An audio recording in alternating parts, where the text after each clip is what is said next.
not eligible to file this particular ITR 1. Second point which I like to point out over here is the ITR 1 can be filed only if you have one house property. So as we all know, after the amendment in, I think 2 years back, when the amendment came that you can have two SOPs, two self-occupied properties. So in that case is also, if I am a salaried individuals and I am having two SOPs, still I am not eligible to file ITR 1. I will have to file ITR 2. So that is one of the points which needs to be taken care of whenever you are filing this return for your clients. And other conditions as they were earlier applicable, that income should be up to 50 lakhs in order to file ITR 1. Agriculture income should be up to 5,000 rupees, etc., etc. Now ITR 1 is not applicable in case you are a director of any company, if you are holding any unlisted equity shares, if you are having your TDS getting deducted under section 194, that is under cash withdrawal. So if your bank is deducting your TDS for your cash withdrawal above a particular limit, then in that case you cannot file ITR 1. And the last one, an important one, if you are deferring your tax payment on your ESOP for an eligible startup. So this is the concept which we'll be taking up in detail at the later part of this particular session. So in such cases also, whenever you're deferring your payment of tax to a future year, in case of an eligible startup, you cannot use ITR 1. ITR 2 for individuals and HUF not carrying on any business or proprietorship business. ITR 3 for individuals and HUF having income from a proprietorship business or profession. ITR 4, our favorite, that is presumptive taxation under section 44AD, 44ADA, 44AE. In this case also identical conditions are there for non-applicability. The last condition which I have highlighted is if you are deferring your tax payment, then in that case also you cannot use ITR 4 in case of an eligible employee of an eligible startup. ITR 5 for generally we use it for the firms, AOP, etc. ITR 6 for the corporates, and ITR 7 for trust, institutions, research center, etc., which are covered under this particular section which are specified over here. So this was just a brief roundup as to which ITRs are applicable to which kind of assessees. Now, while Finance Act number 2 of 2019, they had come up with 7th proviso to section 139 subsection 1. Now, what does 7th proviso says? Now, 7th proviso also provides for eligibility or mandatory conditions wherein a particular person is compulsorily required to file his ITR irrespective of his total income. So generally when the total income is below the exemption limit, the person is not required to file ITR. But if these particular conditions, any of these conditions are getting satisfied, then irrespective of his total income, he is required to file the ITR. So what was the 7th proviso? 7th proviso, the very first condition is that if the assessee has deposited an amount or aggregate of the amount exceeding rupees 1 crore in one or more current accounts maintained by with a banking company or cooperative bank. So first of all, the 7th proviso is applicable to all the assessees except for the company and firm. Now, in case, say for example, if there is an individual who is carrying on any business and uske current account may, if the deposits are exceeding rupees 1 crore, then irrespective of his total income, even though he may be running into losses, but still he is required to file his ITR. That is compulsorily. Here the word uses current account, so naturally this will be having implication only on the assessees who are carrying on business. Second important point, they have used the word amount deposited. That's it. Only the word deposited is used. There is no using of the word cash deposit or something. So here the word deposit will denote all kinds of deposit and not just cash deposit. So entire passbook ka credit side, the deposit side will have to be summed up. If that exceeds rupees 1 crore, then yes, that person is required to file the ITR. Second condition, if the assessee has incurred expenditure either on himself or for any other person in respect of foreign travel, and if that expenditure is exceeding rupees 2 lakh, then yes, he is required to file ITR irrespective of his total income. And the third condition is that if the particular person has incurred some expenditure in respect of consumption of electricity of more than rupees 1 lakh rupees, then yes, he is also required to file his ITR irrespective of his total income. So these were the 3 conditions which are specifically specified in 7th proviso to subsection 1 of section 139. Now in the 7th proviso itself, they had come up with the 4th condition, that any other condition as may be prescribed. So these conditions were not yet prescribed up to the last year. In this year, April 2022, they have come up with additional conditions by way of a notification, that is notification number 37 of 2022.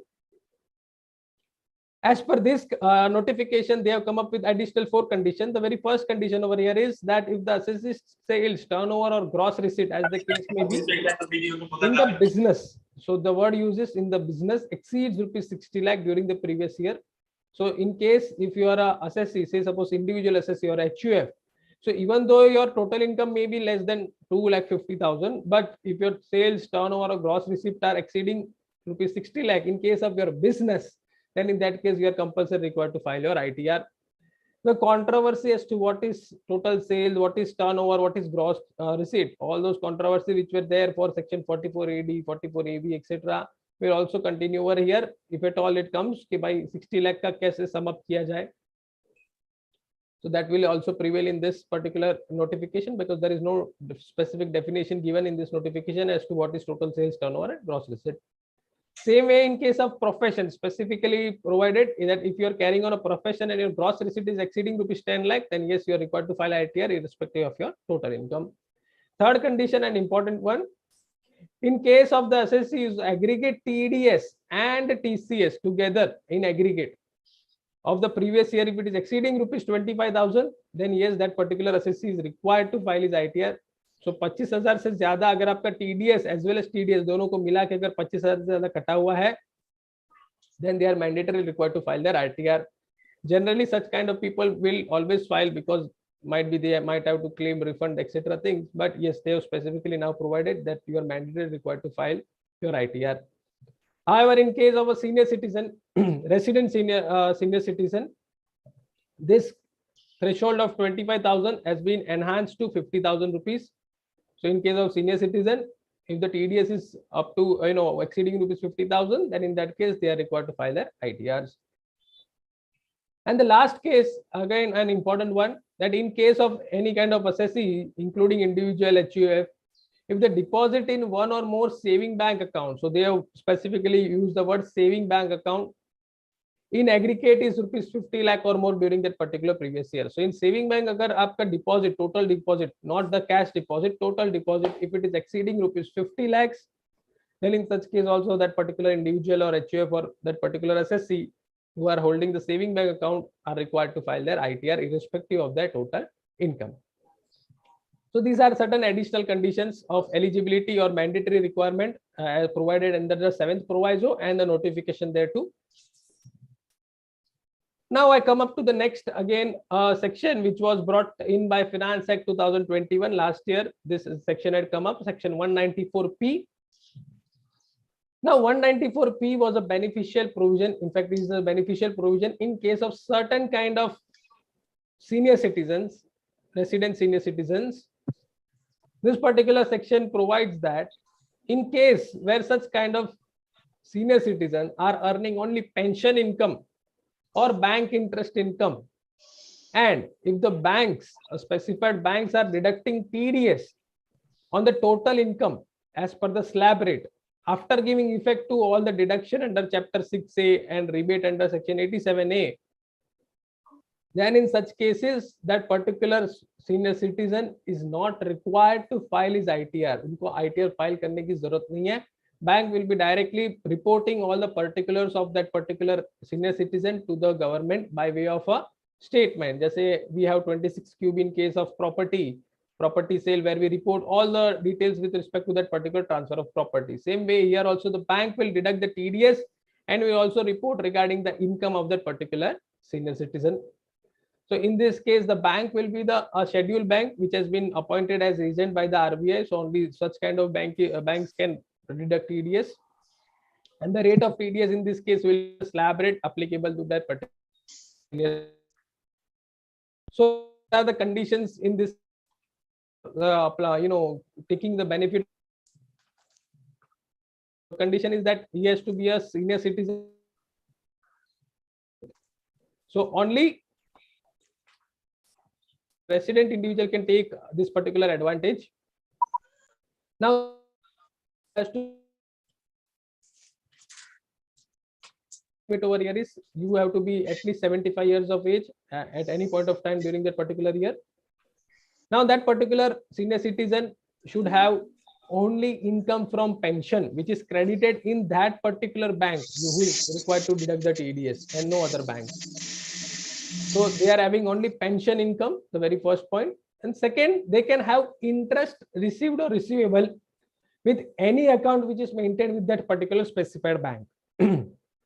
So say suppose I am that particular senior citizen and I am having my account with Bank of Baroda. So in that particular bank account, only two things should be credited. The first thing is with respect to income, I am saying. The first is my pension income and the other is interest. So now interest can be of any account maintained with that bank. So it can be for saving bank, it can be for FDs, it can be for RDs, anything. So only this will constitute his total income. And that particular senior citizen is also required to file a form 12BBA to the particular bank. As we we all file 15G, 15H to the bank. Same way this form is there, very simple form that is required to be given to the bank. So accordingly, the bank will start deducting the TDS on that particular amount. So again, a beneficial provision which will be applicable from assessment year 22-23. Now I come up to the changes which have been brought in the particular ITRs of assessment year 22-23 from ITR 1 to ITR 6. Now, firstly, there are very few changes which has been brought up in this particular ITR, and most of the changes are presentational changes. Here and there, presentation change kiya hua hai.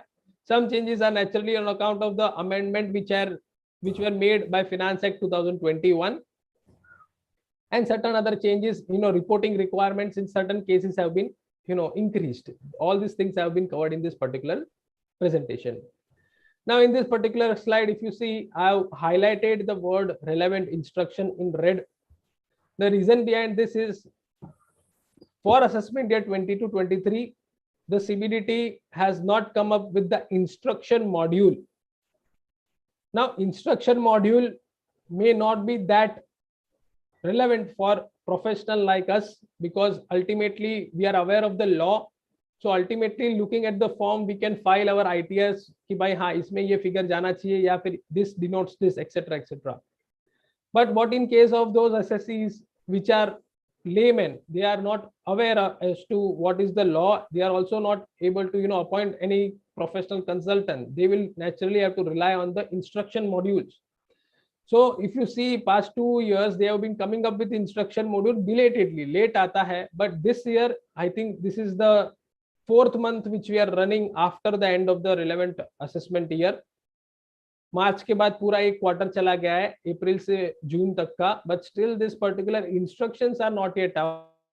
Validation rules and errors, etc. thing. But what about the instructions? Now certain instructions are very important from layman perspective as well as from professionals perspective. I'll tell you the reason in the later part, where even the instruction module had provided certain kind of definitions or certain kind of criteria which are required to be considered. So we'll be dealing with this in the later part. So very first change in the ITR, that is in ITR 2 and ITR 3, is with respect to the residential status, जहाँ पे हमको residential status के बारे में बताना होता है.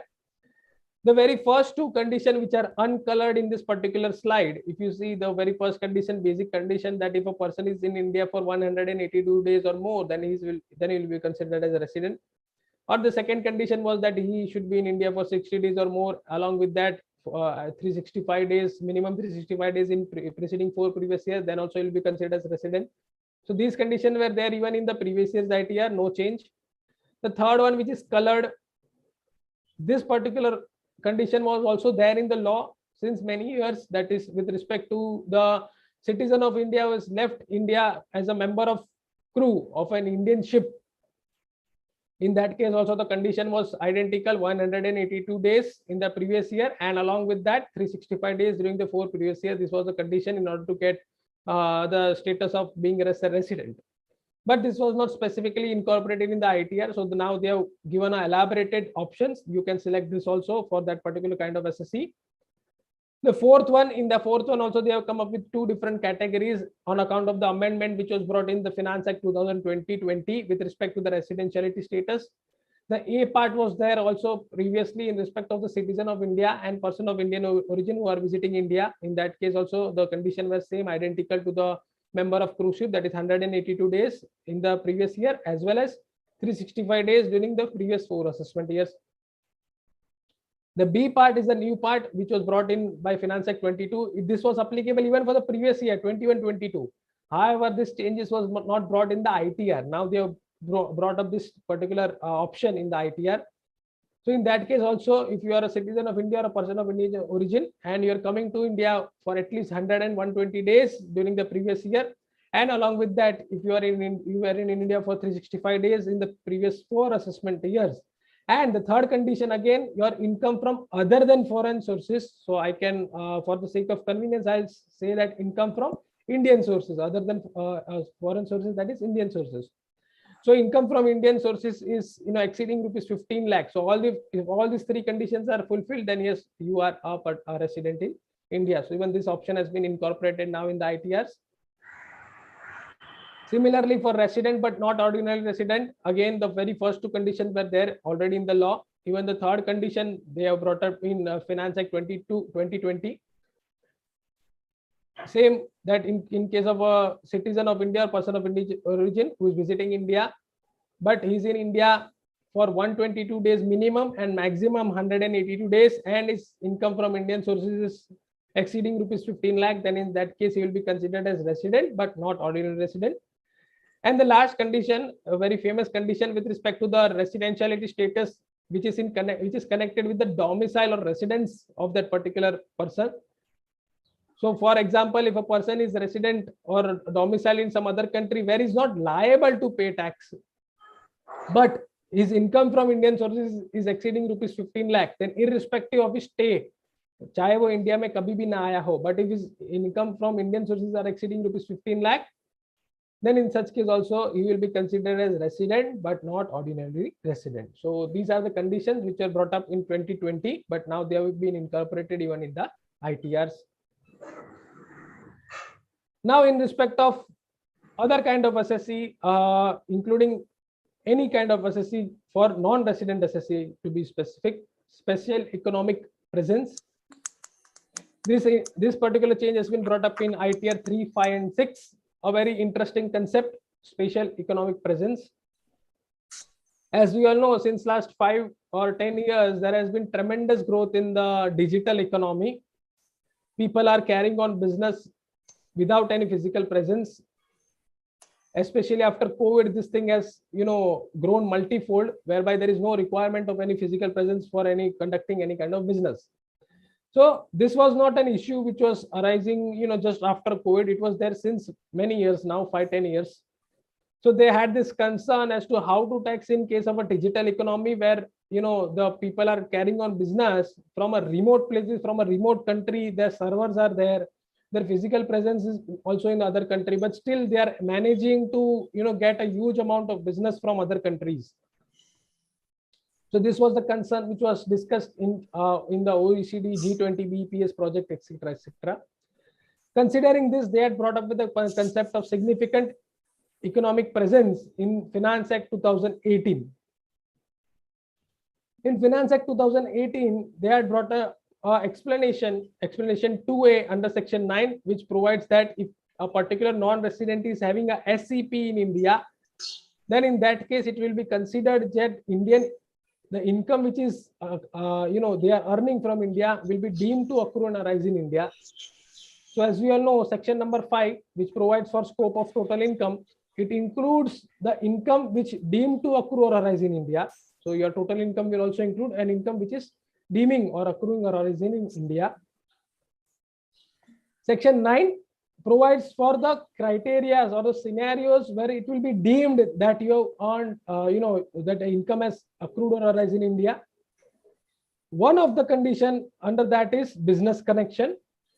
That if a particular non-resident is having business connection in India, then in that case, the income which is arising from India will be deemed to accrue or arise in India, and accordingly it will be added to the total income of that particular non-resident, and it will be taxable in India. So now they have expanded the scope of this particular term business connection.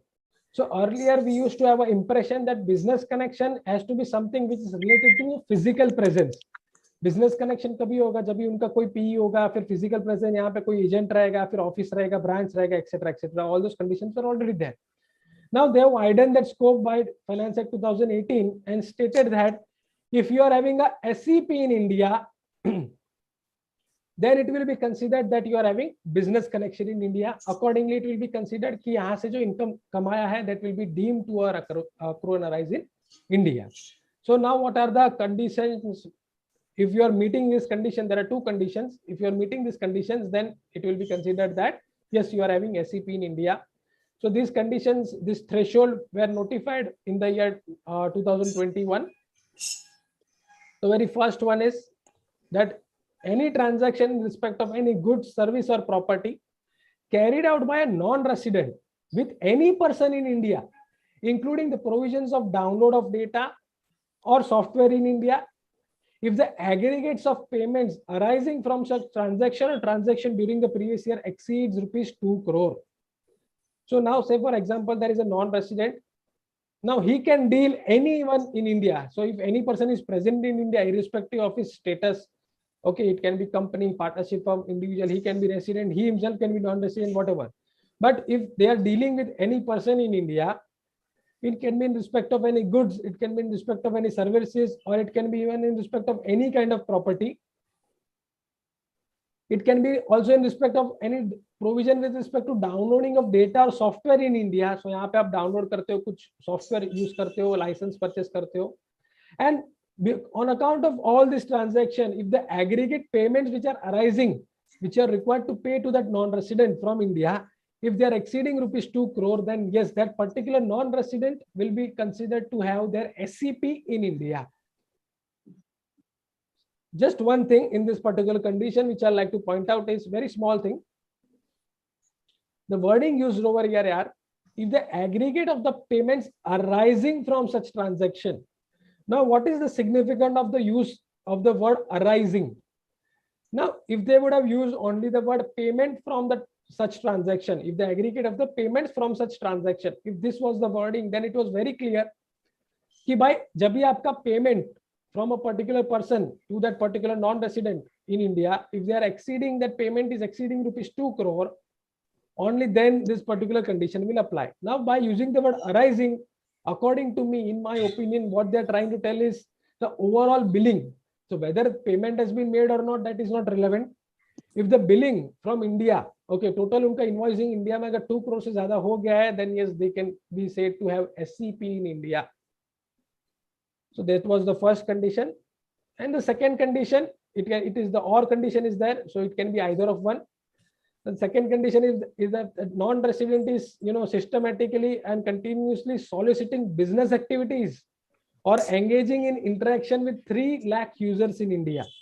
So this particular condition has been brought up to cover a scenario like OTT platform, which is rising day by day, the OTT platform, whereby the users in India are using such kind of platform on a very large scale now.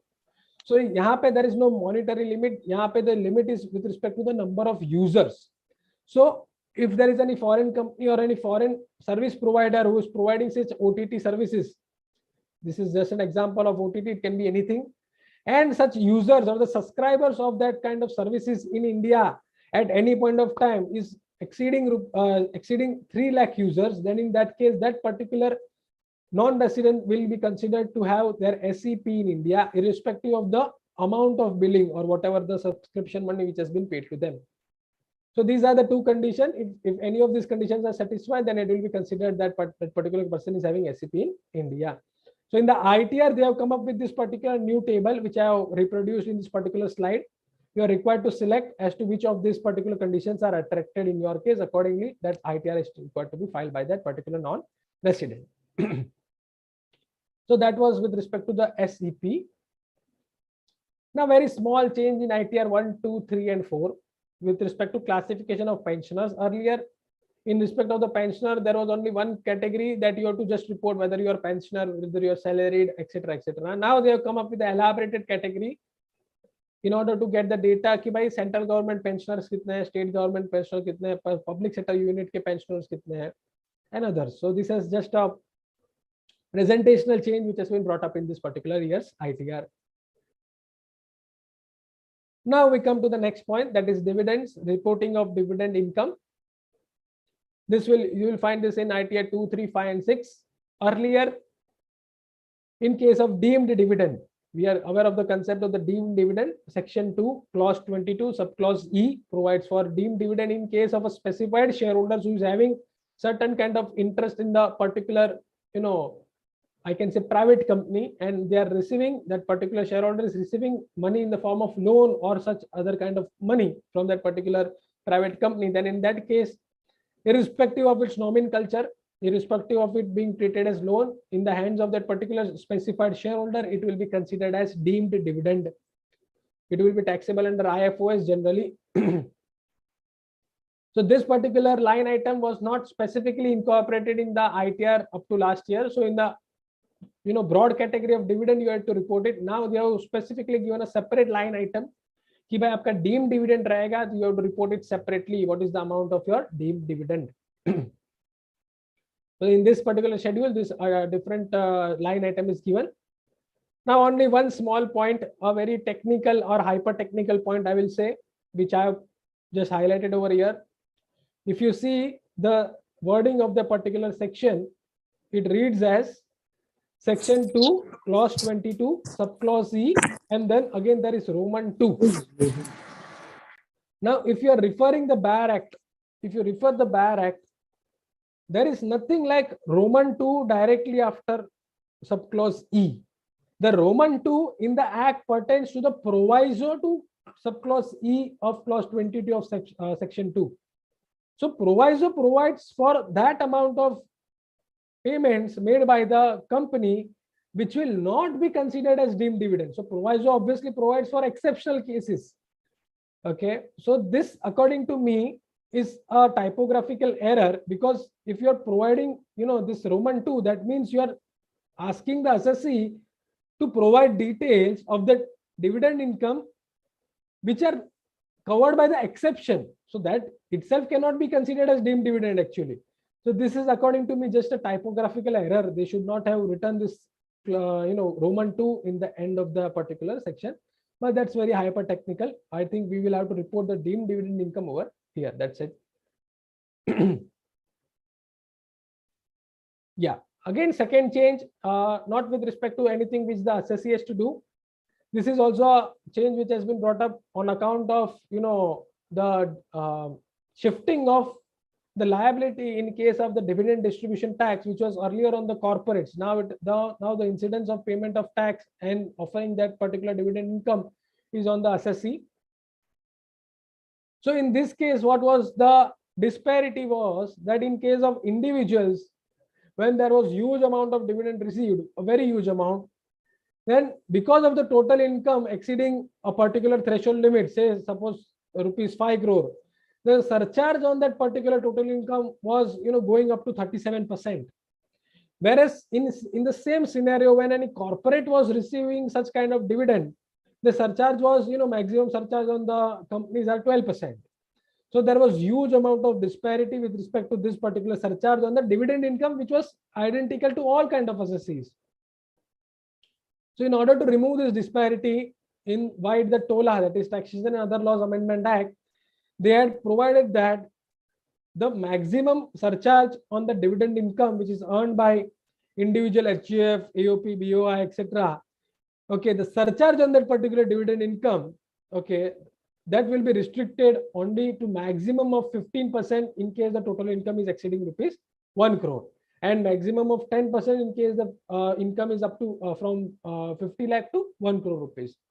So they have capped the surcharge on the tax which is payable on the dividend income only on that particular aspect to maximum of 15% in case where the total income exceeds rupees 1 crore. So that is again just a presentational change in the ITR itself, nothing to be done by the assessee in this case. Now a very important concept, that is dividend income, whether to consider it as IFOS or PGBP. Now, generally, as we all know, dividend income is specifically categorized under section 56, subsection 2, clause Roman 1. They have specifically provided that this dividend income has to be considered as IFOS. However, there were several judicial precedents which provided that in case if the assessee is himself trading or is in the business of carrying, trading in shares and securities, in such cases, when they are earning any dividend income, then such dividend income can be considered as income from business and profession. So if you are holding your shares and securities as stock in trade, or you are dealing in that particular shares and securities and you are receiving dividend, then it may be considered as your PGBP income and not your IFOS income. The tax implication in this case was that once you credit it to your PGBP, that is your P&L account, against that you can get your expenditure allowances. There is no restriction on that. Whereas in case of IFOS, we know that there are several litigation when it comes to claiming deduction under section 56, clause number 3, Roman 3, 57, clause 3, sorry. So in such cases where the dividend was treated as PGBP, there were judicial precedents which supported that particular stand. Also, there were certain judicial precedents which was going against that particular stand. It has to be considered only as IFOS, not PGBP. However, now, today, they have come up with this particular changes in the ITR for assessment year 22-23, where you are mandatorily required to reduce the amount of dividend income from your PGBP. So irrespective of whether you are covered by the decisions of a particular high court or particular tribunal which allowed you to claim that particular dividend income as your PGBP income, now the ITR tells you कि भाई आप अपने PGBP income में से dividend income को compulsory minus करो और उसके IFOS में लेके जाओ. In my personal opinion, I will say that if I am covered by judgment of any particular jurisdiction, high court or tribunal, then in that case, the ITR cannot mandate me to do a particular thing which is even, affirmed by any higher authorities or a tribunal level or a high court level authorities. So this, in my opinion, can be something which the professional as well as the assessee has to take a call whether what stand to follow. So अभी तक अगर आपने PGBP as a PGBP treat किया है dividend income तो whether you want to treat in the same way or you will go by the ITR and you have to reduce it. So that is something which needs to be taken care in each and every case based on the facts of that particular case. So one aspect which was important with respect to the dividend income.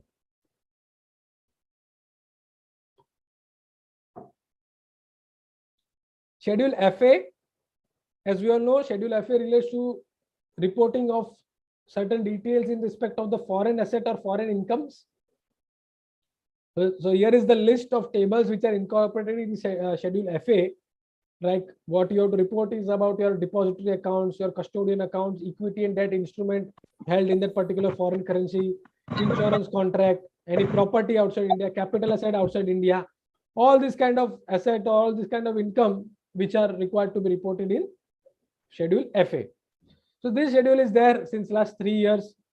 We'll just have a summary brief up of the conditions or the points which are required to be considered while filling up this particular Schedule FA. This schedule is required to be filled up only by resident. So only resident and ordinary resident are required to fill up the schedule, and it is not required to be filled up by any person who is non-resident or who is resident but not ordinary resident. So they are not required to fill up this particular schedule. If you are resident and if you are beneficial owner or beneficiary or even a legal owner, any of these, then also you are required to fill up this particular table. In case if you are beneficial owner as well as legal owner, then in that particular drop down which is given in the ITR, you will have to select the option of legal owner. That is what is provided in the instructions. Then very important that even if you are holding such kind of foreign asset even for a single day in the particular previous year, then also you are required to report. It's not that as on the end of the year आपके पास कितने asset है. It has to be at any point of time during that particular year. Then this particular Schedule FA is required to be filled up over and above the requirement which are required to be filled up in Schedule AL.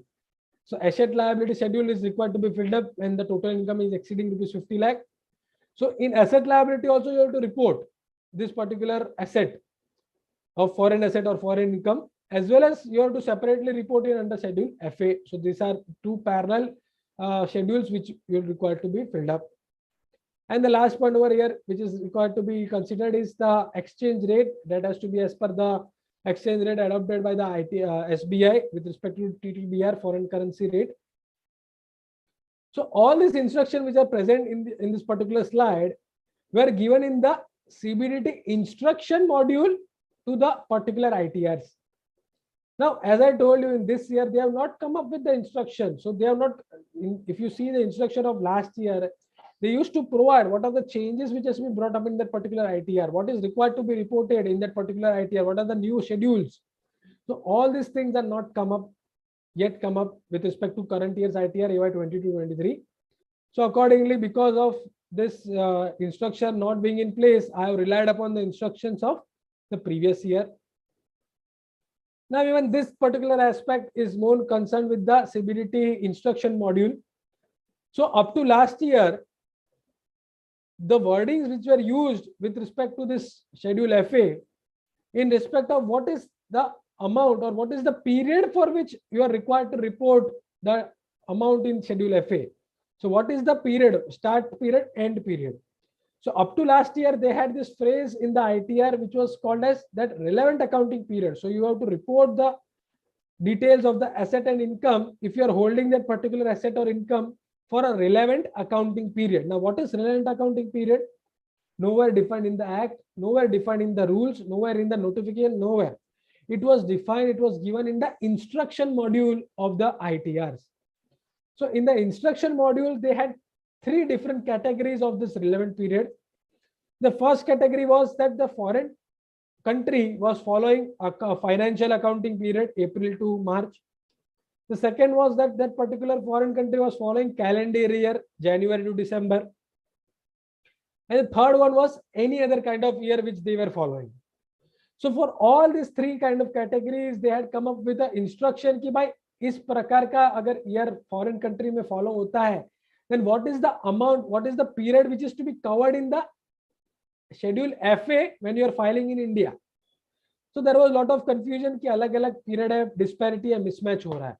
In order to clear out this confusion in this year's ITR AY 22-23, they have clearly used the phrase that you have to report the details of the asset in the schedule FA with respect to calendar year ending as on 31st December 2021.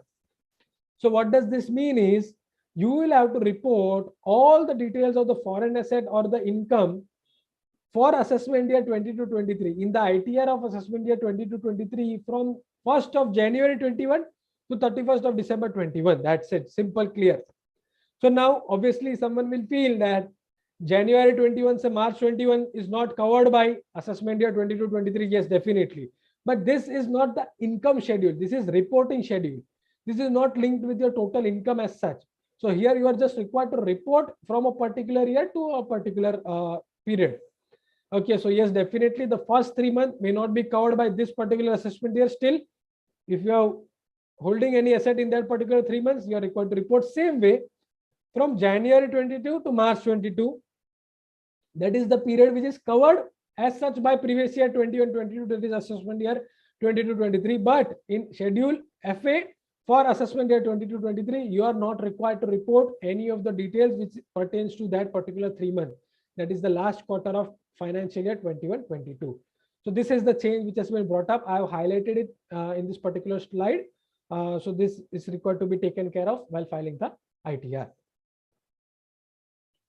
Now, again, some, I will say, presentational changes in schedule CG, that is capital gains. In schedule CG, now in the particular transaction of any transfer of property, whether it can be short-term, long-term, anything. Earlier, you were required to report only the date of sale. Now, as per the new ITRs, you are also required to mention the date of acquisition of that particular property. As such, it is a simple requirement. You just have to write the date of acquisition. However, in case of certain kind of properties like immovable properties, there are several disputes as to what will be the point of acquisition. Whether you will go by section 53 of the TOPA Act, whether you will go by the allotment letter, whether you will go by the date of giving possession of that property, whether you will go by substantial payment. So there are different judicial precedent which covers different kind of aspect with respect to period of holding now. So in that particular case, you will have to apply your mind कि by अपने SSC के case में what should be the date which is required to be incorporated in this particular schedule, because based on this date the department will also analyze कि भाई ये date सही है या नहीं. Second, they will use this particular date in order to calculate the period of holding. They will also use this date in future, okay, with respect to eligibility conditions, whether of section 54 claiming the time period of 1 year, 2 year, 3 year, etc., whether that is being complied or not. So all these things will be taken care of by entering this particular date, which is required to be entered carefully now. So here there is again extract of the ITR. If you see the very first part which I have underlined here, they have given an instruction that in case your property was acquired before 31st of March 2021, then in that case you have to report your date of acquisition as 1st of April 2001, sorry, not 2021, 2001. And along with that, in the value, you will have to enter the FMV, fair market value, as on 1st of April 2001. So this is the instruction which is given in the ITR. Now again, a very small hyper-technical point. Maybe the IT technicians who are making this particular utility may not be aware that as per section 55, under the definition of cost of asset, they have provided an option that in case your asset is acquired prior to 1st of April 2001, then you have two options: either to report your cost as your cost of actual cost, or you can take your FMV as on 1st of April 2001 as your cost of acquisition. However, in this particular ITR instruction, they have only given one category, that is FMV as on 2001. Naturally, in case of immovable properties, it will always be better to take up the FMV because cost will always be less than the FMV as on 2001 in general. But yes, in certain cases, if there is, reverse position is there, that FMV is less than the actual cost, then definitely you can go by section 59 and you can report your actual cost. So that is the change. That is the thing which is required to be reported in the ITR of EY 22-23. The cost of inflation index necessary for financial year 21-22 is 317, which is required to be taken care while calculating the capital gains and index cost of acquisition. Now, in case of cost of improvement or the index cost of improvement, up to last year, we had to just enter the direct amount of this particular indexed cost. If you see the government utilities, now even in the government utilities, they have come up with date-wise classification. You have to enter date-wise details on which all date you had, made some improvement in that particular capital asset. So date-wise details are required to be given. Based on your details and based on the period of holding, they will calculate the index cost of acquisition or the index cost of improvement. So again, this is just a presentational or reporting change which has been brought up in the ITR of EY 22-23. Now, in case of slump sale, section 50B provides for slump sale. Amendment was made by Finance Act 2021. Prior to the amendment, the case was, in case of slump sale, the full value of consideration will be the amount of consideration which you are receiving as per your slump sale agreement generally. So that was considered as your FVOC. By Finance Act 21, they have substituted this particular provision and they have now linked the FVOC with the FMV. Now, what is FMV? They have provided under Rule 11 UAE Subrule 1. So 11 UAE Subrule 1 provides for again two criteria or two calculations. You have to make both of these calculations, and whichever is higher will be considered as your FMV, and accordingly it will be considered as a FVOC for that particular slump sale. Now, what is the first calculation? The first calculation is based on the fair market value or the book values of the asset which are transferred in the case of slump sale. So in this case, you will have to take up the book value of your non-capital asset like debtors. If you are transferring, then book value of the debtors. Then if you are transferring your shares, securities, jewelry, etc. things, then in such cases, you have to take the FMV as per the applicable rule under Rule 11 UA. You have to get it valued. Uske valuation ke hisab se kya FMV aa raha hai, that has to be summed up. And in case of immovable property which you are transferring in a slump sale, it will be the stamp duty value. And this particular values will be reduced by the book value of the liabilities in your books of account for the particular valuation date. So this particular FMV will be confined only to the book values or the FMVs or the SDV of the asset which are held by you. First calculation. Second calculation will be the actual consideration as per your slump sale agreement. Now consideration either can be monetary or can be non-monetary. Monetary consideration rahega. Say suppose the consideration is rupees 10 crore and that will be credited to my bank account, that is monetary consideration, which is considered as FVOC, second calculation. Along with that, if I am receiving any kind of asset or any kind of shares or securities, then in that case, that non-monetary consideration is required to be get valued as per the applicable rules, and that particular value of that particular asset will be also added to my consideration value. So you have to take the values of both A and B. Now, whichever is higher will be considered as your FMV as per Rule 11 UAE, sub Rule 1. And by virtue of Section 50B, that particular FMV will be considered as your FVOC. So that was the amendment. Now, with respect to this amendment, they have provided this particular schedule, this line items in the ITR. You have to report both of these particular values, and accordingly, your ITR will select the higher of one, and it will be considered as a FVOC. So just again a reporting requirement which is brought up in the ITR of EY 22-23. Now, with respect to the third one, next change, that is in respect to the taxability of interest on provident fund. Again, an amendment related change of Finance Act 2021. Very interesting one. As we all know, generally, the interest which is accrued or received in respect of any provident fund, recognized provident fund or specified provident fund, PPF, etc., they are not chargeable to tax as per clause 11 and clause 12 of section 10 of the Act. They are considered as exempt income. However, the Finance Act 2021 had brought up certain changes in this particular clauses, providing that if the assessee is making contribution or is investing in this particular kind of funds above a specified limit, then the interest income which is he has earned on the amount which is in excess of that specified limit, that particular part of interest income will be taxable under IFOS. And the interest income up to the specified limit or up to the threshold limit will still continue to remain exempt.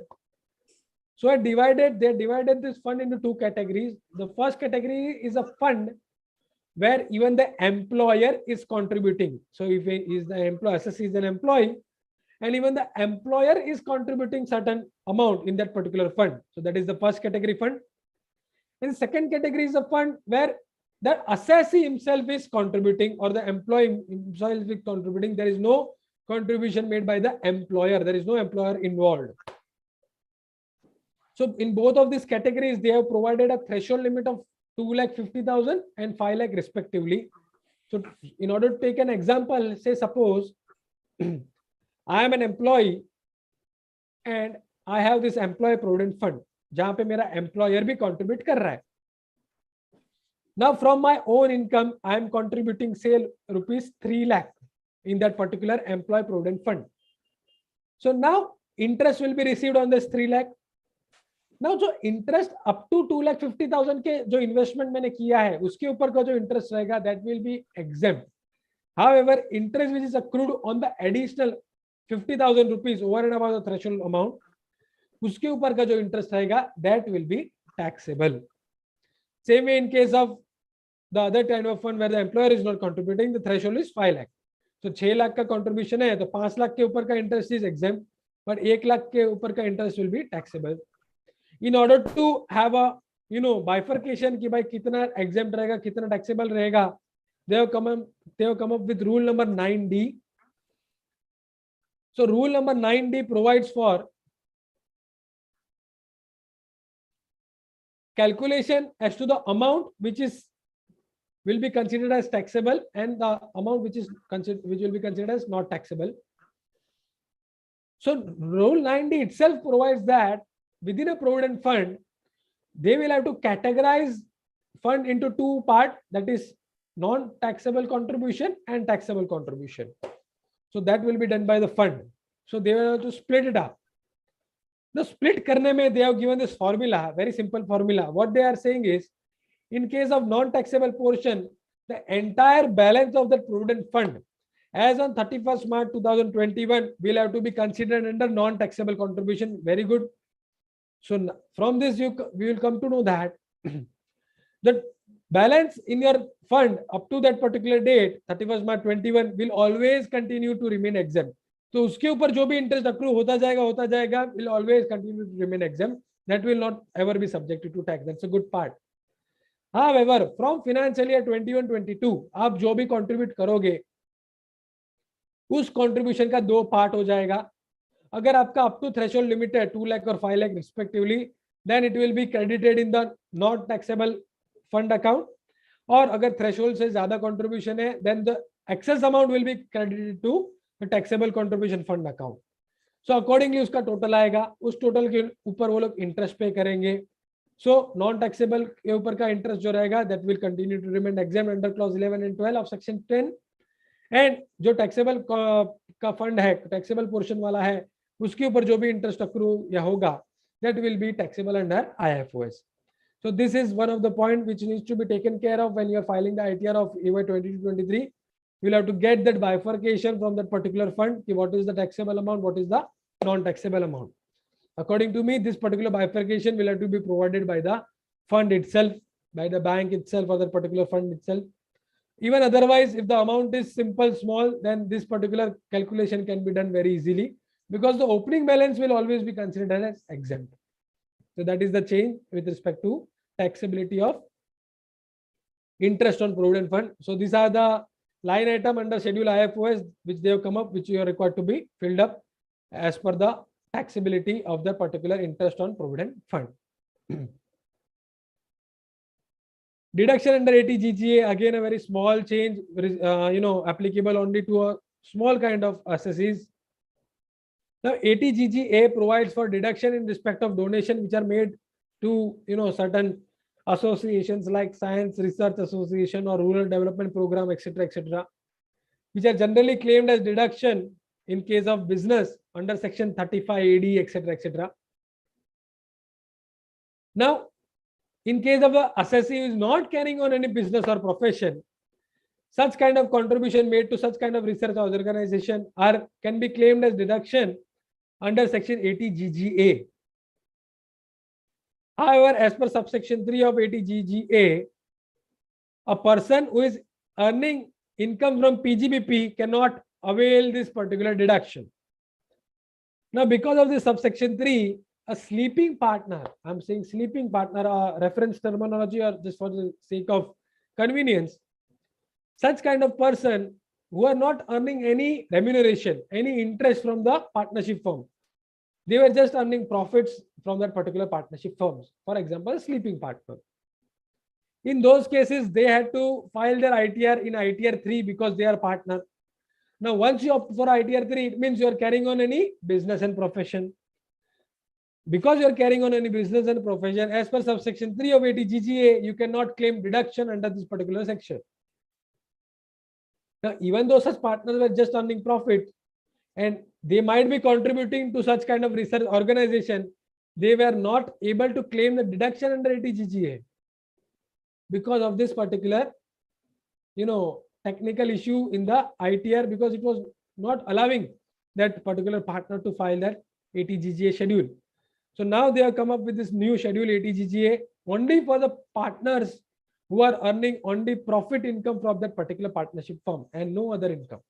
So if you are earning only profits, then yes, you can claim the deduction under ATGGA, and you are required to fill up this particular schedule. This is identical to the schedule which is required to be filled up in ITR 2 or in ITR 2. Okay, so this is the schedule. Now, certain amendment of the previous year which are now applicable even to EY 22-23. So with respect to section 43B, as we all know, section 43B will provide you for deduction based on your payment basis. So only if you are making that payment, only then you can claim that particular deduction from your PGBP income and not otherwise. Accrual basis पे आप नहीं जा सकते. So Finance Act 2020 had provided that any amount which is payable as interest on any loan which is borrowed from NBFC or from a systematically important non-deposit taking NBFCs, even that kind of interest will be covered by section 43B. That is, you will be able to get deduction only if you make actual payment of that particular interest. So in the last year, that was the first year, AY 21-22, in that year ITR, they had provided for the column of disallowance.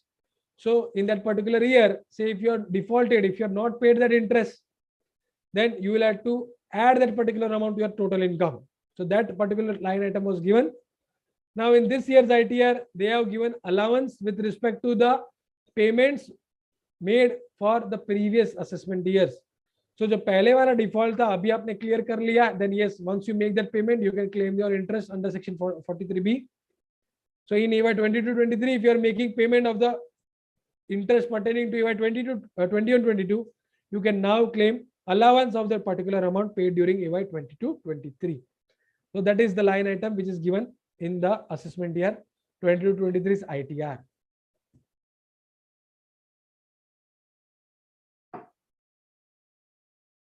Section 44AB, again an amendment which was brought in Finance Act 2020-20, stating that the first proviso to clause A, subsection 1 of section 44AB, it states that if your turnover is between 1 crore and 10 crore and the total cash payment or cash receipt does not exceed 5% of the aggregate of the receipt or aggregate of the payment made during the year, then in such cases you are not required to file your audit report. You are not required to get your accounts audited.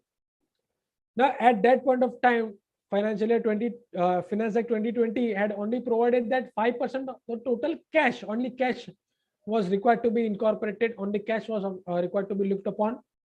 Finance Act 2021 has expanded that scope कि by 5% criteria में, along with the cash, you should also take into consideration non-account pay check and the demand draft. So while calculating that 5% threshold limit, you not only cash but also non-account pay check and demand draft has to be considered.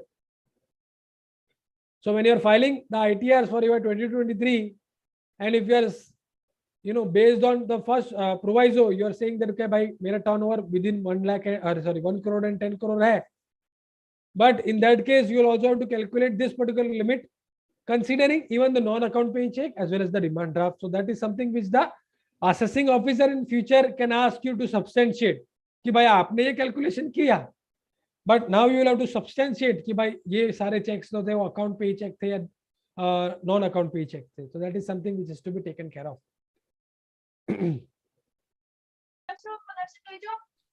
Now schedule EI, that is exempt income. Under exempt income also, they have come up with certain additional fields in respect of the funds, venture capitalist fund or AIF, alternate investment fund, business trust, pass-through entities. So income which are earned by this kind of assessees are exempt, or which are passed on by this kind of assessees on which they have paid tax are exempt in the hand of the recipients. So no separate line item was there in respect of the section which I have highlighted in this particular slide. So now thus the reporting changes. You have to report it specifically section wise, and you have to report the income कि भाई कौन से kind of fund से आपको ये particular income आया है.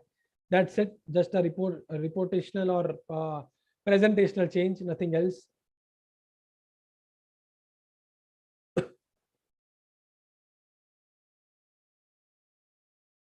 Now, with respect to the next section, section 115 BAC, I'm sorry, I think there is one comment. Mistry sir, I think you are asking certain question. If you don't mind, sir, can we take up at the end of the session? I think the question needs to be elaborated a bit. We'll take up at the end of the session, sir. Okay, so continuing ahead. Section 115 BAC, alternate taxation regime in case of individuals. Section 115 BAB, 115 BAA in case of corporate alternate taxation regime. Now, in order to opt this particular alternate taxation regime, you have to fill up certain kind of forms before the due date of filing the ITRs, Form 10 IC, ID, IE, etc. Only if you file this form on time, only then you can claim the particular benefits. If you're not filing that form on time, then you are ineligible. So now, in order to have a track कि भाई assessee ने first year में form time पे file किया था या नहीं किया था, they have come up with a new field items, line items in the ITR, wherein you are required to report कि by in AY 21-22 whether you had opted in for 115 BAC or not. If yes, you have to provide the details कि आपने कभी form 10 IE भरा था, what was the acknowledgement number of it. Based on that they will decide कि भाई आपने time पे भरा था या नहीं भरा था. Same way, if you are not opted in the last year, but you are willing to opt in this year, you have to report कि भाई whether you are continuing to opt in, whether you want to opt out, whether you are opting in for the first time. If you are opting in the first time, you will again have to report the details of that Form 10I along with the acknowledgement number.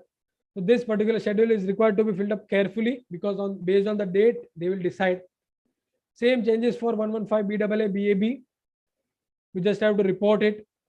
What is the date of filing Form 10 IC, IB, etc. Whether you are opting in for the first time, if yes, then what is the date of filing Form IB, IC, ID in this particular year, whether it was filed on time or not. Just a change, reporting change, so as to have track on this eligibility criteria. That's it. ITR 6, in respect of the unincorporated entities, investment made in the unincorporated entities. No such schedule was there up to last year. In this year, yes, they have come up with this new schedule, wherein if the company is having any investment in any kind of unincorporated entities like partnership firm or AOPs, joint ventures which are unincorporated,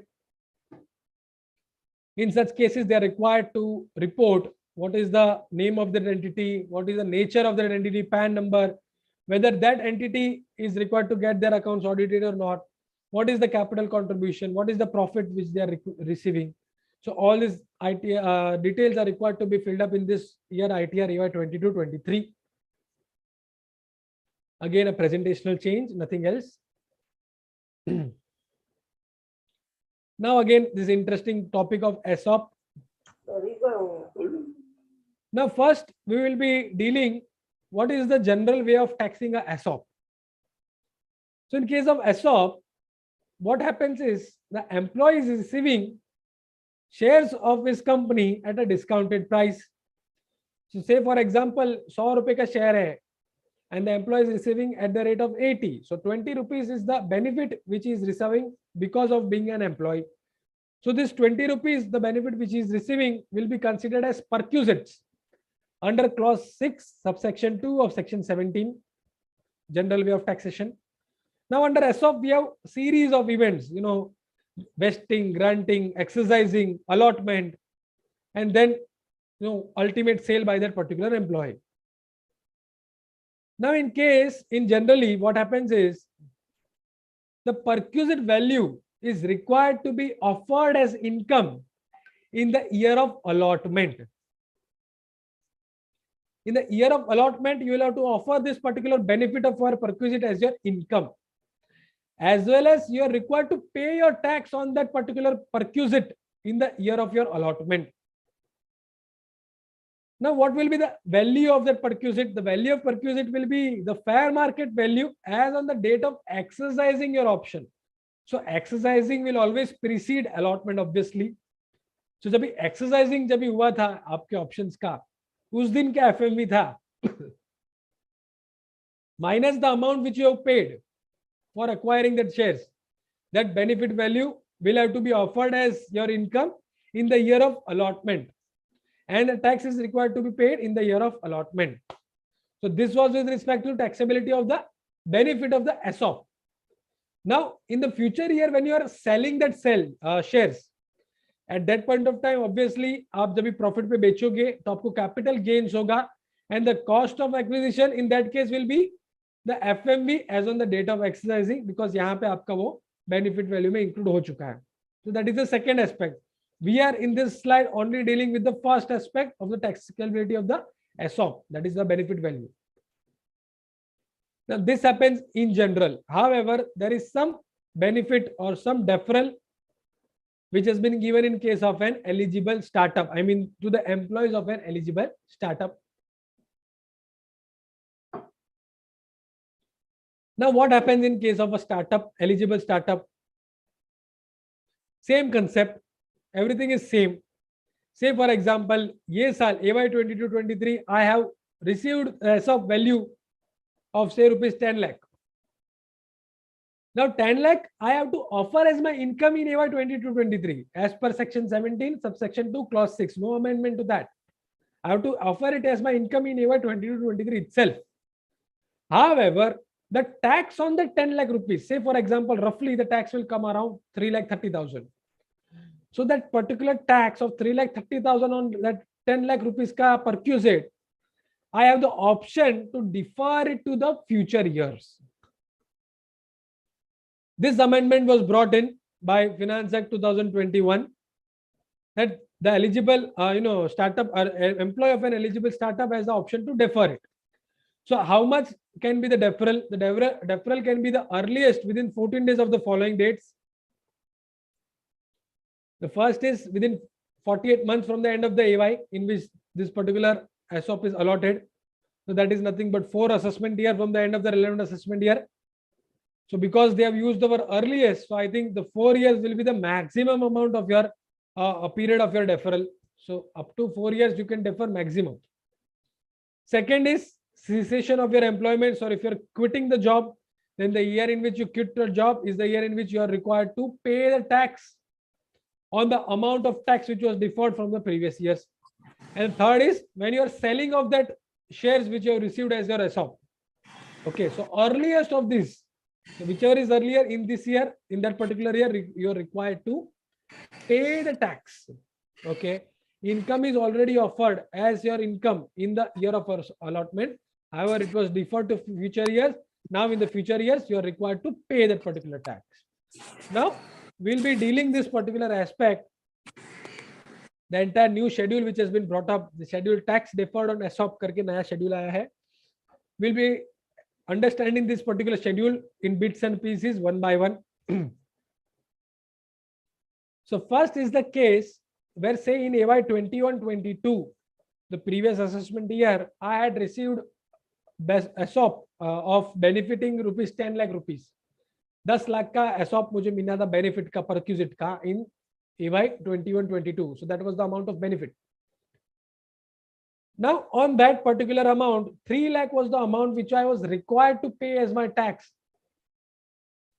However, I had opted to defer that particular tax. So in that case, income was offered, 10 lakh was offered in AY 21-22 to my total income. Tax was deferred to AY 22-23. So this red color which I have highlighted is the amount which I have brought forward deferred tax. Now in this year, say for example, I have sold my shares. आधे shares मैंने बेच दिए, 10 लाख में से 5 लाख वाले जो बेचते हैं वो बेच दिए.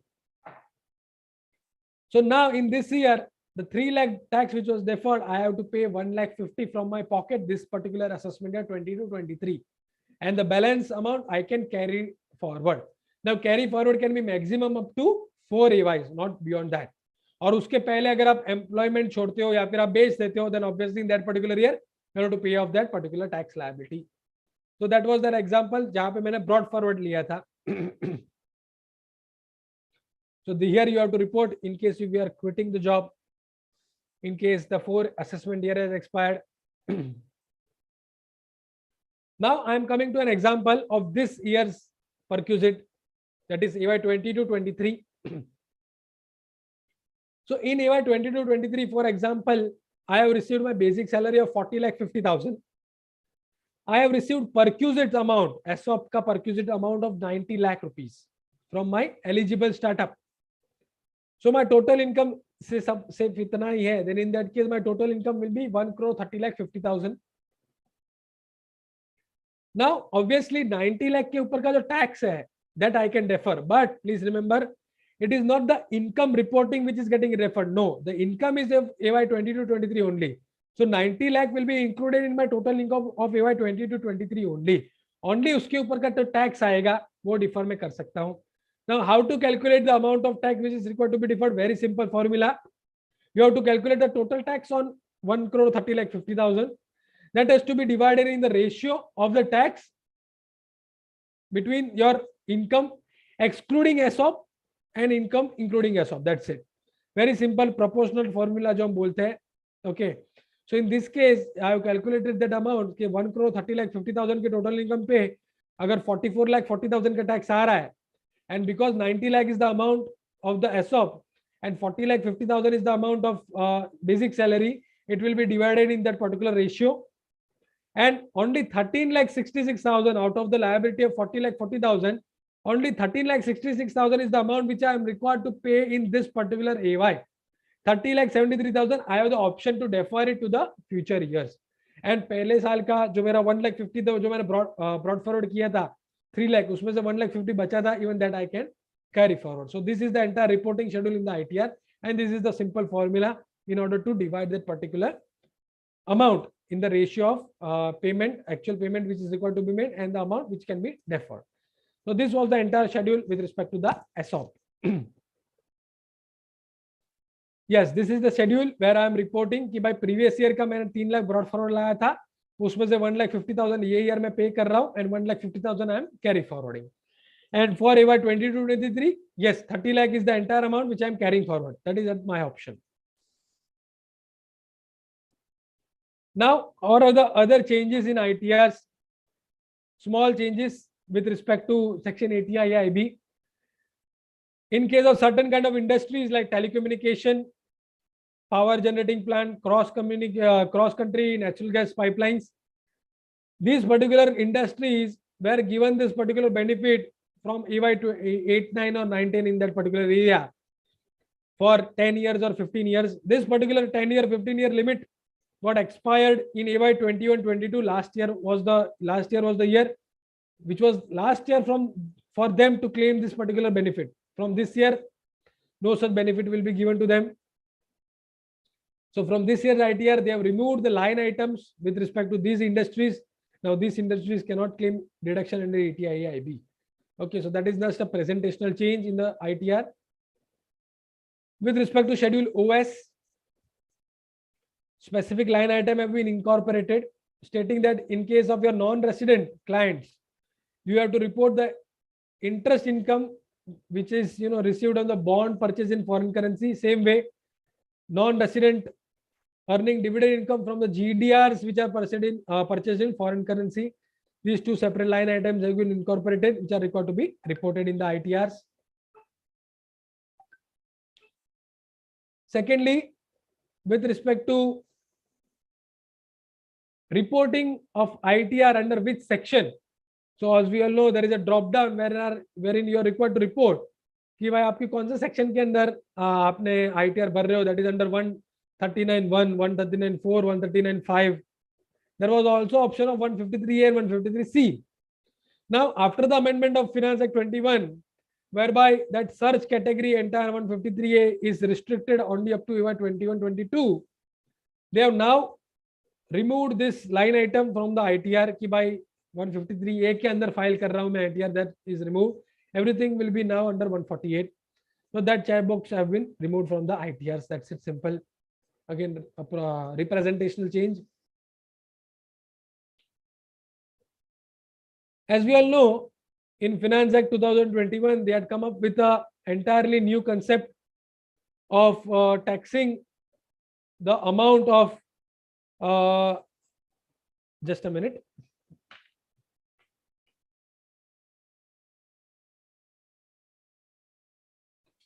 Yeah, so sorry. So Finance Act 21 had brought up a tremendous change in section 45 4A. They had brought up new section 9B, section 9B. They had subsequently come up with a huge rule, rule 8AB. They had also come up with a circular explaining this particular rule. Okay. So all this thing was there with respect to the changes in the partnership firm. When the partnership firm is getting reconstituted, in that case, what will be the capital gains? One of the aspect which they had come up with was with respect to the rule 8AB, where you are required to attribute certain cost in respect of certain capital asset. So that attribution cost can be claimed as a deduction. Now, in last year was the first year for this particular section to apply, rule 8AB or section 9B or 45(4)(a). So in previous year, if there was any kind of cost which was attributed to any of your capital asset, and that particular capital asset is being sold in AY 22-23, then in such cases, you can claim that attributed cost under clause number 3 of section 48 as your cost of acquisition or deduction under section 48 in respect to the transfer which you have made. So this is entire, very complex provision which are brought up for the partnership taxation of partnership firms, which they are brought up. So I have not covered in detail with the example.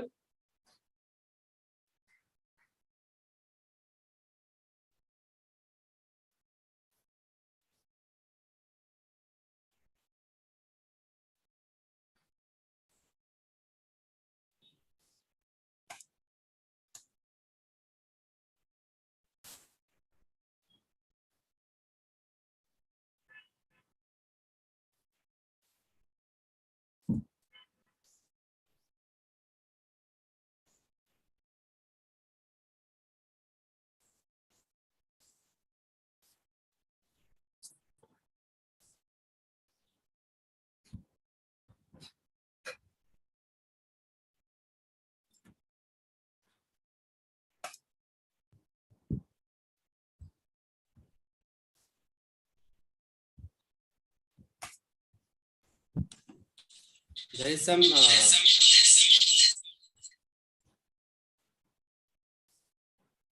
technical issues from speaker side. Speaker will join in sometime.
Gaurang bhai, am I audible?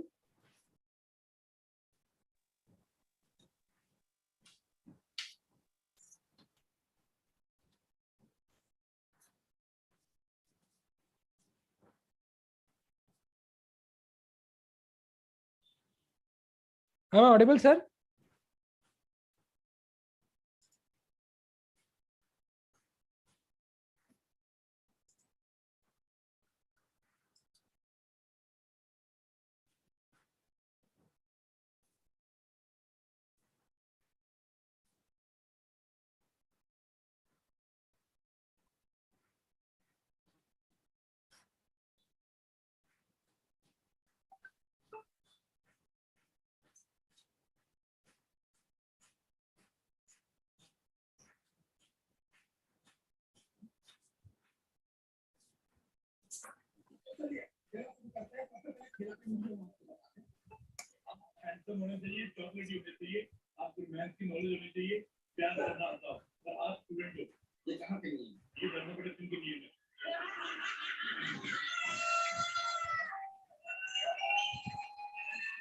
Sir, am I audible?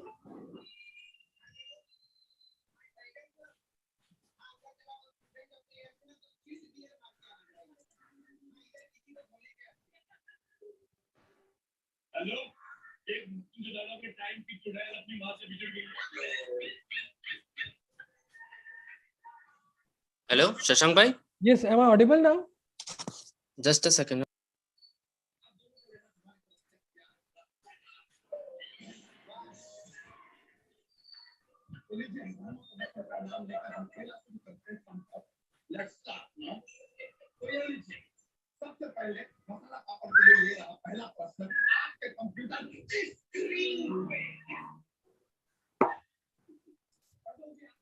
Hello. Yes, sir. Am I audible, sir? Your voice is coming too low. Just a minute.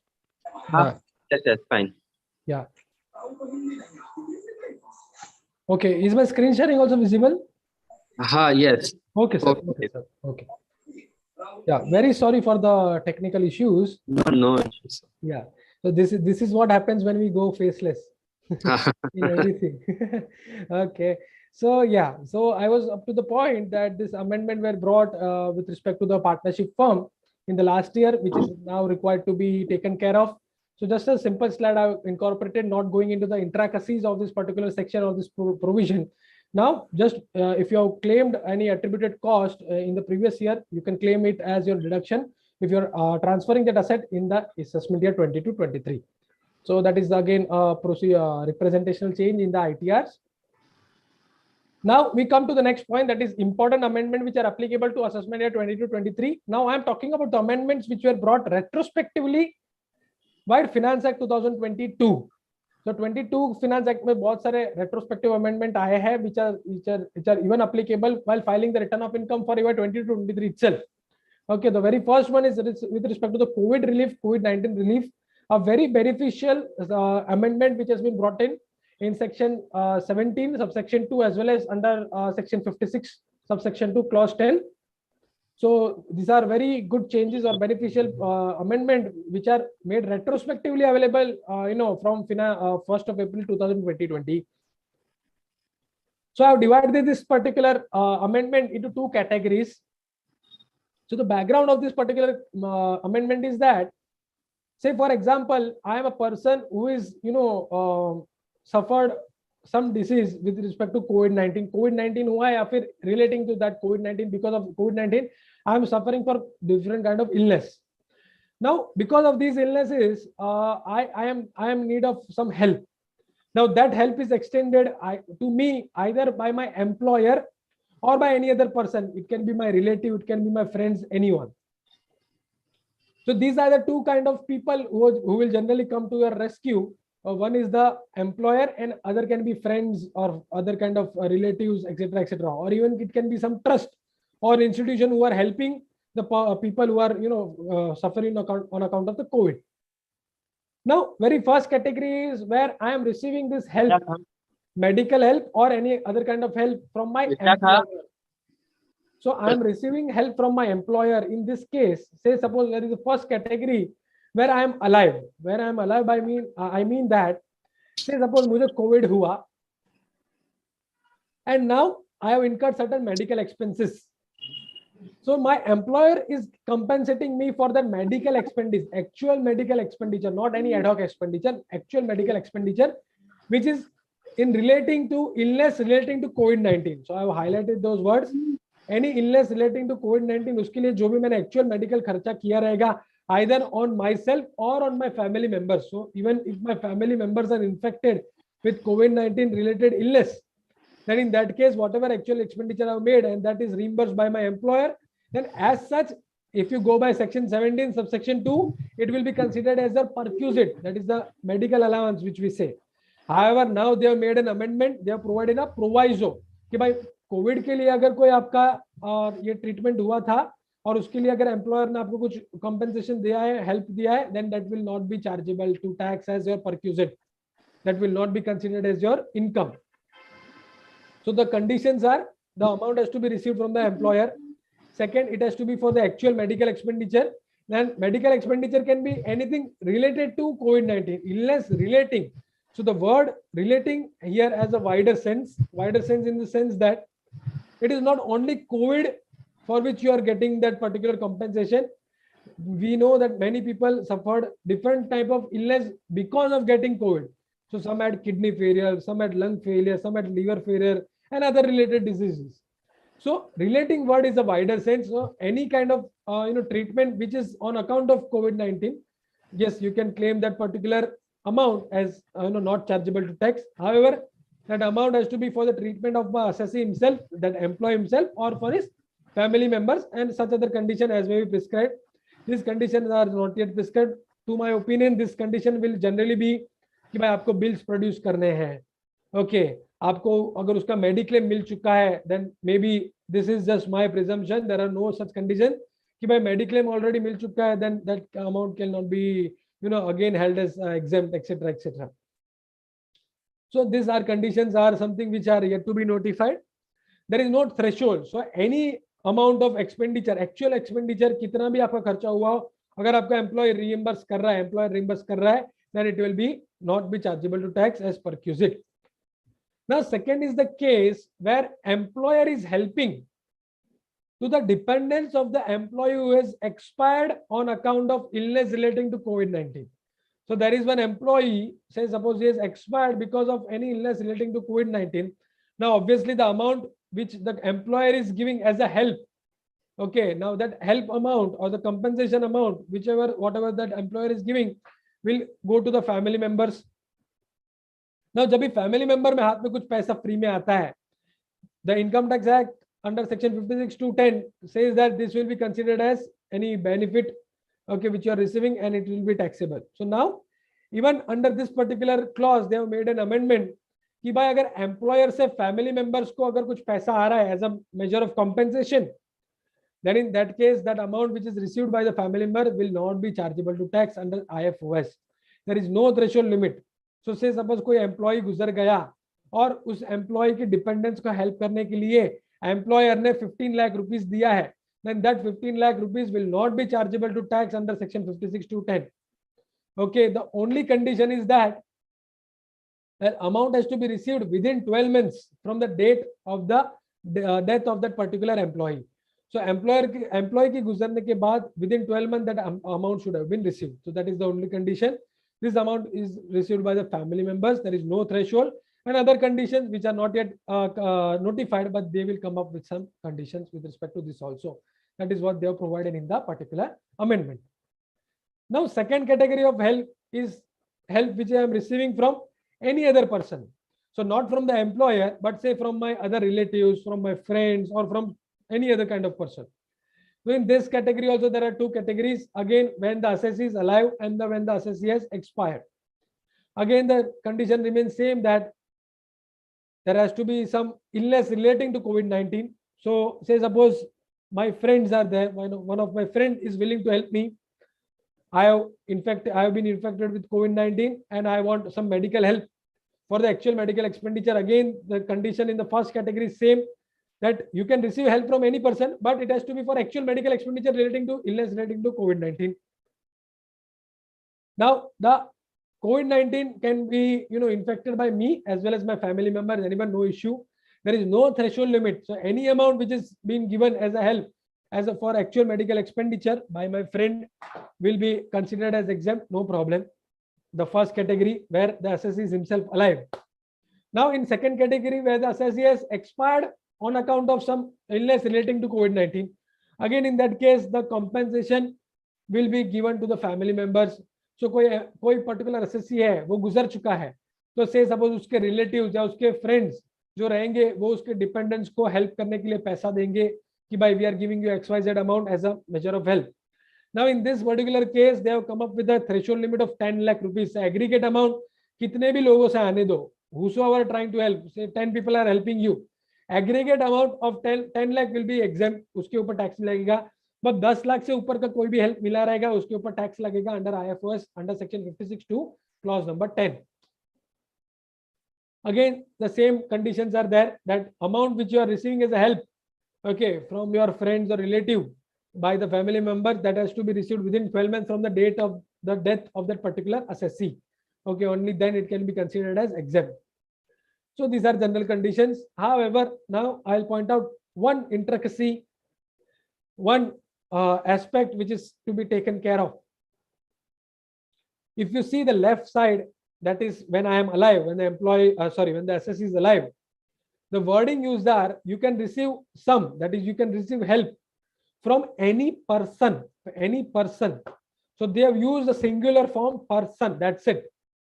Whereas in the second category, where the particular assessee has expired, in that case they have used the plural sense, that is some received from any other person or persons. They use the word s, that is plural form persons. So if I go by literal interpretation of this particular section, the result comes out is in second category where the assessee is deceased, that particular family members can receive help from multiple persons, no problem. However, there will be threshold of 10 lakh rupees, that's it. Whereas in case where the assessee is alive, even though, say suppose for example, I have 3 friends and all of these 3 friends are trying to help me for my medical expenditure. Say for example, my actual medical expenditure is rupees 1 lakh. One friend is ready to help me for 30,000, other friend is ready to help me for 30,000, and the third friend is ready to help me for 40,000 rupees. Now, as per the express or literal interpretation, they have given this particular benefit, or I can say exemption, only when the sum is received from any person. So only one person, singular form. So now I have to choose कि भाई ये 3 friend में से किसी एक ही friend का जो help मुझे आएगा, that will be exempt and others will be taxable. So this is the interpretation which is coming out of the express language of that particular amendment.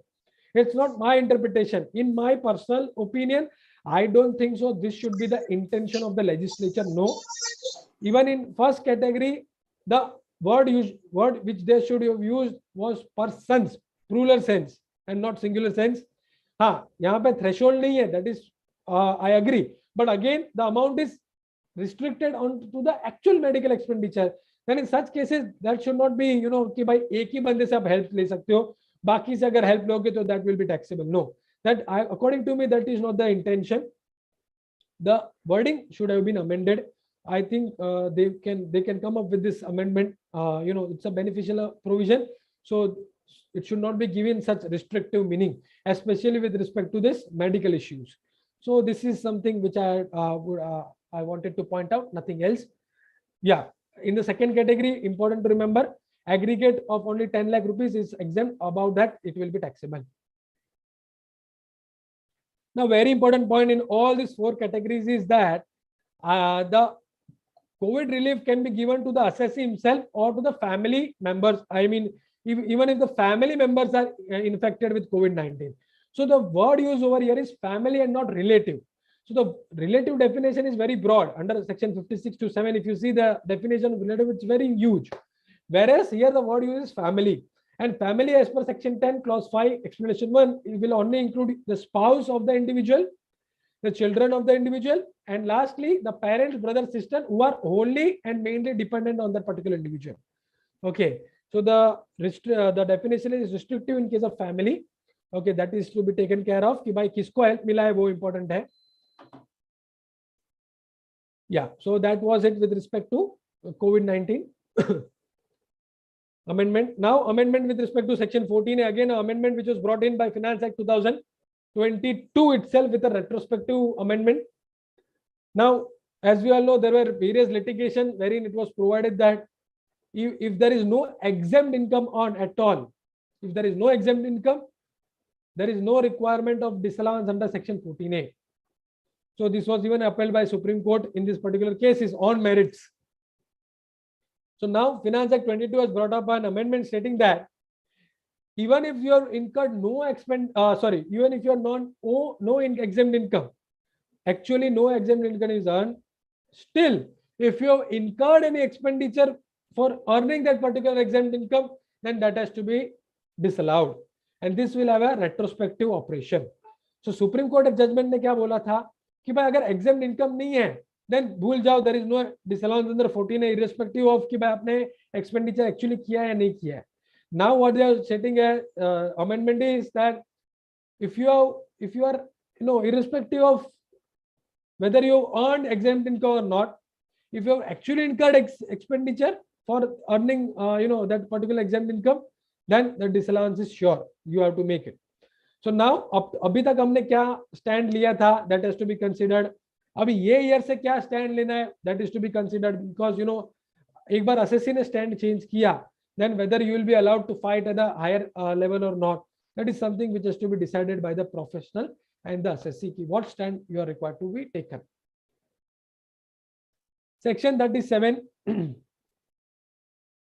As we all know, in section 37 there is one clause which states that if you are incurring any expenditure with respect to any offense or any purpose which is prohibited by law, then that is disallowed. They have extended this scope with a retrospective amendment.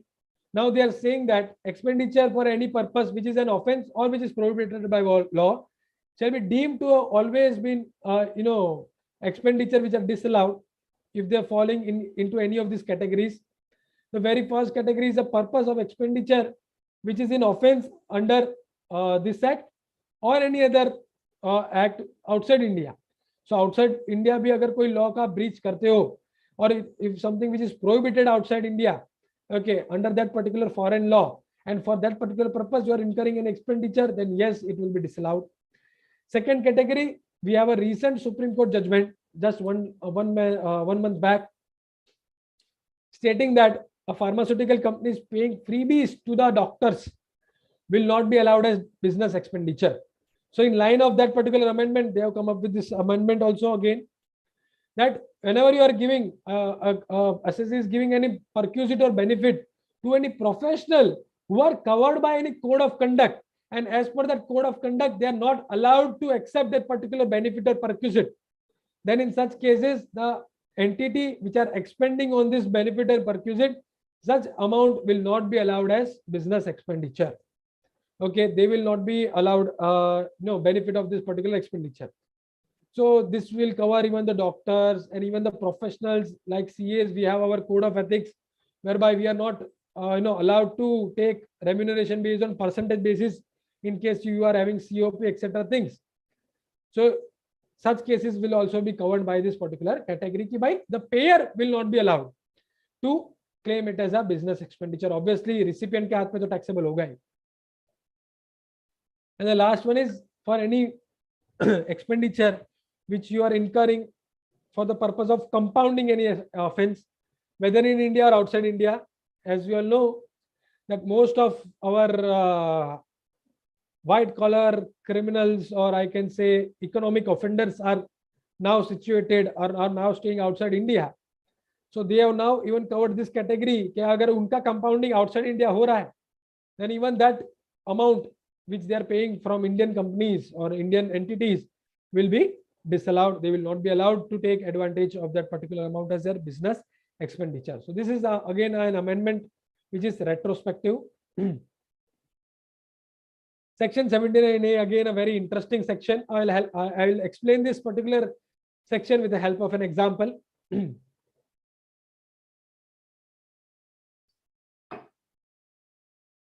So my example start with, say for example, I am a dealer or I am a retailer or a wholesaler in a jewelry industry, a jewelry retailer who I manufacture the jewelry, diamond, etc.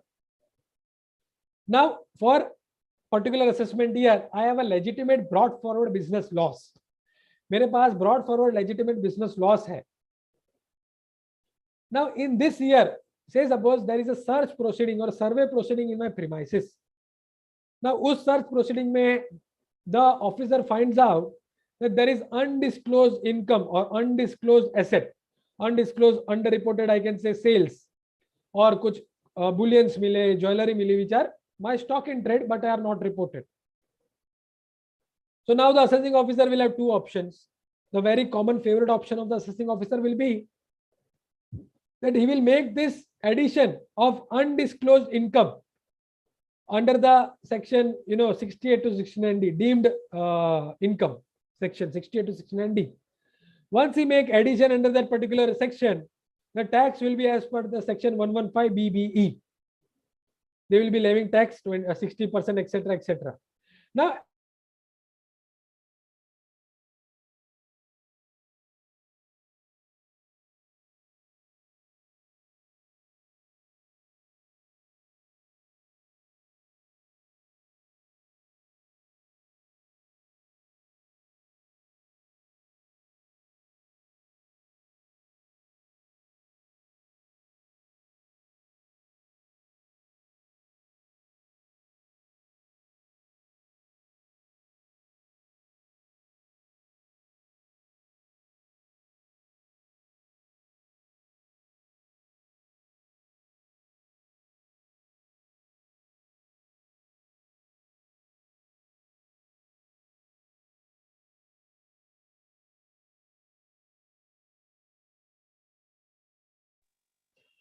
Uh, sorry for the inconvenience. Speaker is facing some technical issues. He'll be joining soon.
Members, if you have any queries, you can meanwhile post in the chat box. So once the presentation is over, we can take up the queries.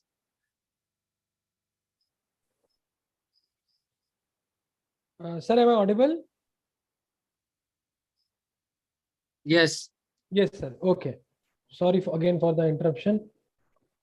Sir, can you just share the screen sharing rights with me? Just the last slide it was.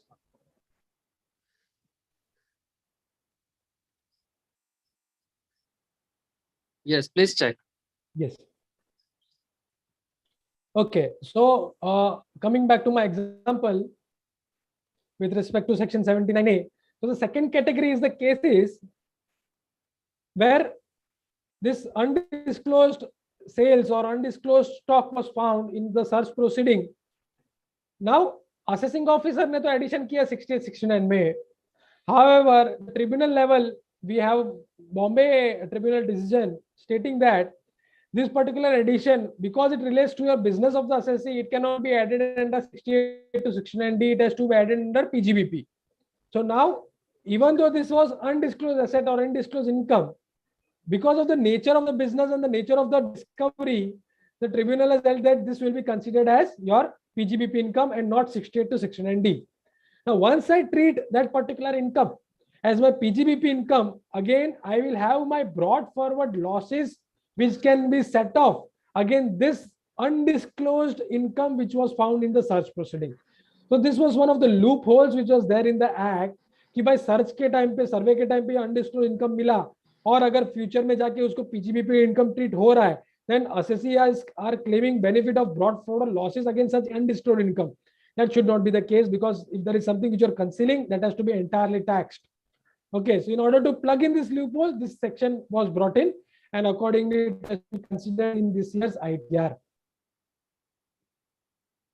Yes, again another amendment with retrospective effect, that was in respect of the cess. Cessa Gold करके जो Bombay high court decision था, it allowed that you can claim deduction of cess also now under section 40A clause 2. However, Finance Act 22 has brought an amendment that no, you cannot claim this kind of cess deduction. If you are claiming such kind of cess deduction, we will consider it as, you know, under reporting, and we will make you pay penalty even to the even to the deduction which was already claimed for even 21-22 itself. So even 21-22, Cessa Gold decision was still there. Based on that decision, many have claimed this particular amount as deduction. And now again, what they are telling is that we will make you pay penalty if you don't, again rectify this particular issue. So they have given an open window that you can go to the assessing officer and get your return rectified and pay tax on the cess. So again, this is a retrospective amendment. Now in this year's ITR, even 2023, you will have to take a call whether you want to take the deduction of cess or not. So this is one of the amendment which is applicable for 2022-23. And the last slide of my presentation, affordable housing loan interest deduction in case of a person who is having no house property of his own and is buying the first house property. If the stamp duty value is up to 45 lakh, and if the loan is sanctioned between 1st of April to 1st of April 2019 and 31st of March 2021, then in that case, interest deduction of 1,50,000 was allowed to them over and above 24B deduction. So sanctioning, loan sanctioning the time period was 1st of April to 31st of March 21. Finance Act 21 has extended this time limit of loan sanctioning up to 22. So now even this assessment year is covered. So अगर loan sanction हुआ है, up to 2022, and अगर SDV of the property is up to 45 lakh, and you are meeting other conditions, then yes, you can claim this interest deduction over and above section 24B. However, obviously there cannot be a double deduction. For example, अगर total interest, मेरा interest on loan is say suppose 3 lakh rupees, then 1,50,000 can be 2 lakh can be claimed under section 24, and the 1 lakh rupees can be claimed under section 80 EEA. Okay, but there cannot be double deduction. So for example, agar mera interest expenditure is 1,50,000 rupees, then I cannot claim that 1,50,000 under 24B as well as under 80 EEA. That is not allowed. Double deduction will not be allowed. Otherwise, yes, the sunset clause has been extended, and yes, that is one benefit which can be claimed by individuals having house property up to rupees 45 lakhs of stamp duty value. I think this was the last slide. Yes, this was the last slide of my presentation. All the major relevant changes in the ITR as well as the amendment which has brought retrospectively as well as prospectively from Finance Act 21 as well as Finance Act 22, I have tried to cover in this my particular presentation. With this, I hand over the dais to Gaurang Bhai. I end my presentation over here, and we can take up the question answer session if any. Yes, Gaurang Bhai, up to you. Gaurang Bhai, you are not audible. You are muted, Gaurang Bhai. Yes. Sorry.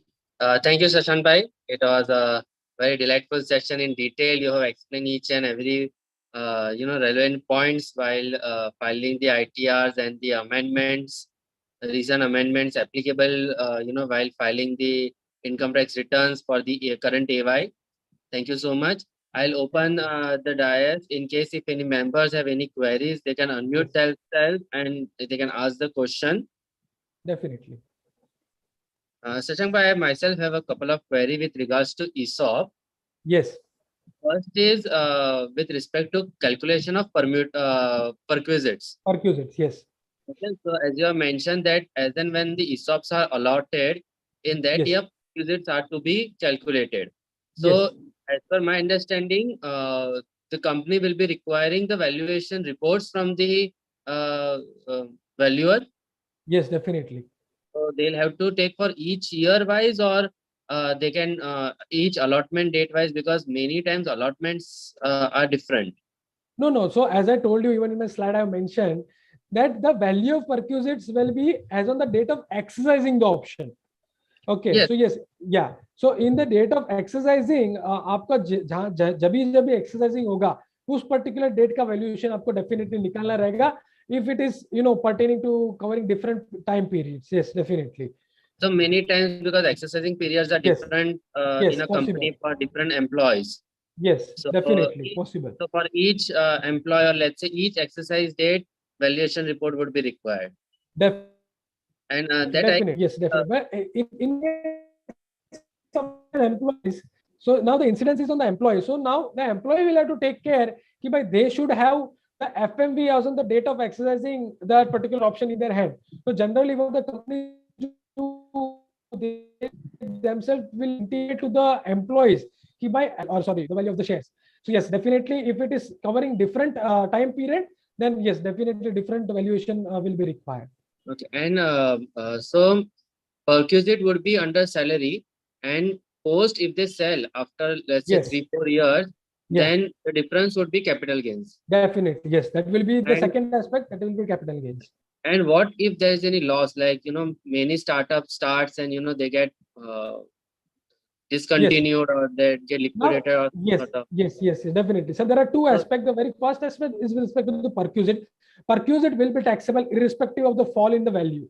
Because as on the okay. date of exercising, अगर आपका valuation 100 रुपया है और employee को 70 rupees में मिल रहा है, then definitely in that particular year, yes, he got the benefit of the 30 rupees. Okay, so Acha, that 30 rupees, irrespective of the subsequent fall in the price of the share, that 30 rupees will be taxable. Yes, definitely. Now, subsequently, अगर जब भी वो sell करता है, shares को sell करता है, capital gains के time पे अगर भाव गिर जाता है, in that case अगर loss होता है, definitely that will be considered as a capital loss, short term or long term, whatever it is. Okay, but okay. yes, with respect to perquisite, definitely it will be taxable. The entire amount will be taxable. Okay. So in that case, if that tax amount is deferred, let's say to Okay. third year, let's say to Yes. third Yes. year, okay, and in that third year, if the company gets dissolved, Okay. okay, so can the taxpayer claim some sort of exemption, or he'll have to pay that perquisite amount as a taxability and claim capital gains loss? No, in my opinion, this will not have any effect on the employees. Because employee को क्या हुआ था कि पहले year में ही उनको tax भरना चाहिए था. So incidence of tax in the year is in the year of allotment. As I told you in my example, even the 90 lakh rupees I have to be Yes. offered as income in my AY 20 to 23 only. Just that. That is not the income which is deferred. No, income is remaining as it. Only tax payment was getting deferred. Now you are required to pay tax. So employee को तो वो benefit मिल गया, उसको तो अगर उसी दिन को बेच देता employee, then obviously he would have realized that particular benefit. So that is the case. नहीं, the employee will have to pay the tax, irrespective of the company is getting dissolved. Yeah. Okay. Thank you so much. We have a query in chat box. Yes. Bhavin Shah, is interest on employees' contribution to PF is required to be shown on accrual basis in the return of income, particularly considering section 10 refers to payment only. Yes, this is something again which is a little bit of controversial, but in my opinion, if I talk about section 10, or as you have rightly pointed out, generally the trend is that you have to go by the accrual, the amount of income which you earn in that particular year. Okay, so naturally, if the word uses payment, then you can go by the actual amount which has been actually credited to your bank account or the PF account. But generally the trend which they follow is that they have to report the income as per the fund which they have credited to your account. irrespective of whether it has been actually paid or not. In general, yes, we go by accrual basis, sir. We go by accrual basis कि भाई जितना accrue है उतना it has to be offered in the year of accrual. Okay. Shweta ma'am has some query here. She has raised hand. Shweta, Sir, I wanted to ask, ESOP's deferment of the tax is only for the startups or for every? No. Only for eligible startup. Only for eligible startup. No other employees. No other. Okay. Yeah, there is a disparity. I understand. Yes, but that is only for eligible startup. No other else. Thank you. Okay. any other members have any query? And for the foreign income who is non-resident, you said if they cross Indian origin, the thing is they should be Indian origin, right? If they are already a non-resident as per the section, the Section 6, residence, yeah. yeah. So if they are already in employment in outside India and they are earning about 15 lakhs and they are actually Indian origin, so there this clause will be applicable. You're talking about the residentiality clause? Residentiality clause, yeah. Yes. In that case, yes. First of all, you will have to check all the three conditions in order to be R and O. Yeah. So in R this and O. particular slide, yeah. If I go to this particular slide, okay. So if you are a person of Indian origin, okay, you will be considered resident only if you are either in India for 182 days or more, and along with that, you should be in India for 365 days or more during the 4 previous years. This is the one condition. If you are not getting complied by this, then yes, you are not a ordinary but ordinary resident. However, there is another condition which was brought up in the 2020 amendment. This condition says that if you are in India for minimum of 122 days, plus you were in India for 365 days during the 4 previous years, plus the third condition, if your income from Indian sources is exceeding rupees 15 lakh, if all these three conditions are satisfied, and if you are a person of Indian origin, then yes, definitely you will be considered as resident and ordinary resident. Okay. All the conditions are cumulative, they all have to be complete together. Okay, and not any one, right? No. All the three conditions. And, Yes. yeah. Yeah. In all the three conditions. If you refer to the last part, part number B, explanation 1B of section 6, clause 1, subclause C. Fine. Okay. Sir, Okay, yes. about the cryptocurrency. Yes, ma'am. Not applicable to your 2023 as such. Boliye. But in the forms, is there any particular where we have to report about the cryptocurrency profit? Not for AY 22-23 yet. Abhi tak to nahi hai. I don't know if they come up with any other changes in the ITR form itself. No. I think it will go as same. It is identical to a capital asset. It's nothing new. Crypto is nothing new with respect to income tax as such. It's just a capital asset. Okay, the accordingly. But it has a flat rate of 30%. So where? Yes, definitely. In that case, also there is no separate line item as of now, but they will incorporate. Yes, definitely. Thank you. So there's a follow-up question from Bhavin Shah. Yes, sir. As I understand, till the date of interest is not credited for financial year 21-22, what is to be done? Bhavin sir, if you can just unmute and explain it a bit more elaborately, I think we can deal it.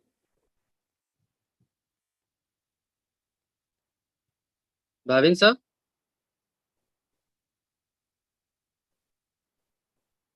Sure, sir. Meanwhile, if there is any other query, we can deal with that.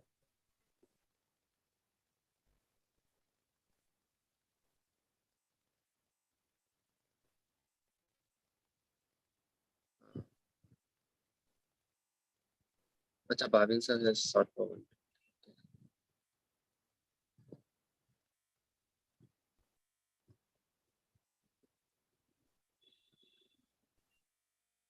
Any other queries?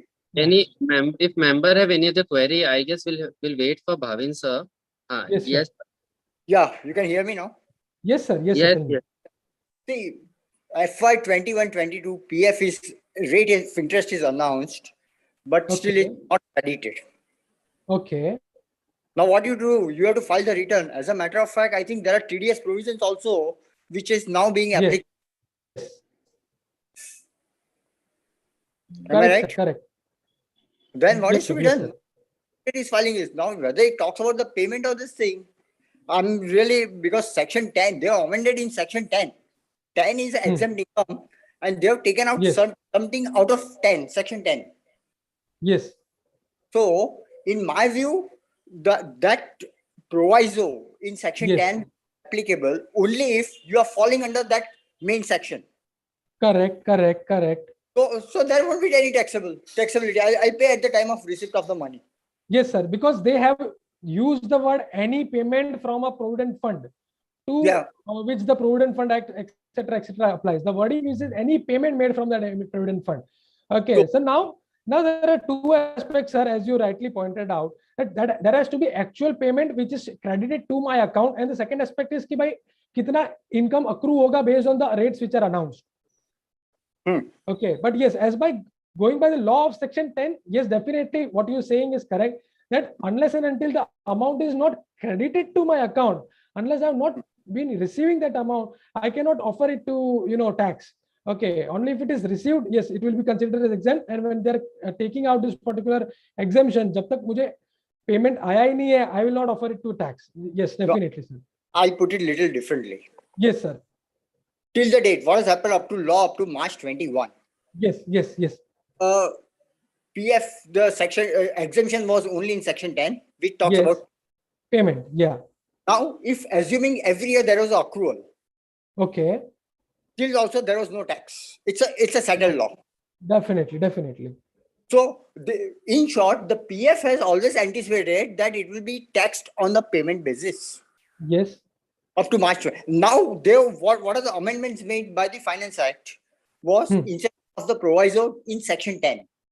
Yes, yes. Perfect. So what benefit available in section 10, you have taken out certain benefit out of it. Definitely, sir. So there still it will be taxed only on the payment basis. No, sir, according to me, see, section 10, clause 11, which provides for exempt income, what will be considered as exempt, in that case, they have used the word payment. When they're taking out with the help of proviso, now that if you're talking about the taxable income, then according to me, it should go under IFOS and based on the accrual concept.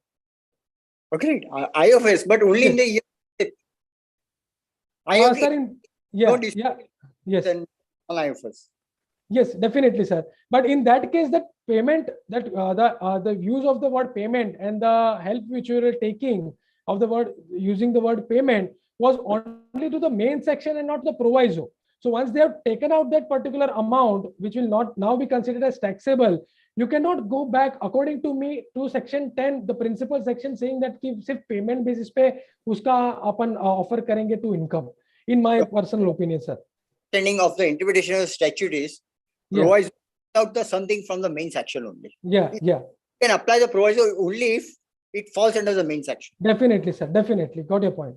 If the main section doesn't talk about the accrual, but only talks about the payment. Yes. Of the proviso, you can take out something out of that. I agree, sir. I agree. This can be an argument. Definitely, sir. I agree to it. Yes, because only when it enters into the category of payment, only then comes the question of applicability of that particular proviso. That's true. Yeah. Very, very true, sir. That can be an interpretation. Definitely, sir. Yes. That is a matter of interpretation which can be, dealt with the department. Let's see how they are taking this way. Yeah. Thanks. Okay, sir. Yes, sir. Any member, if they have any query?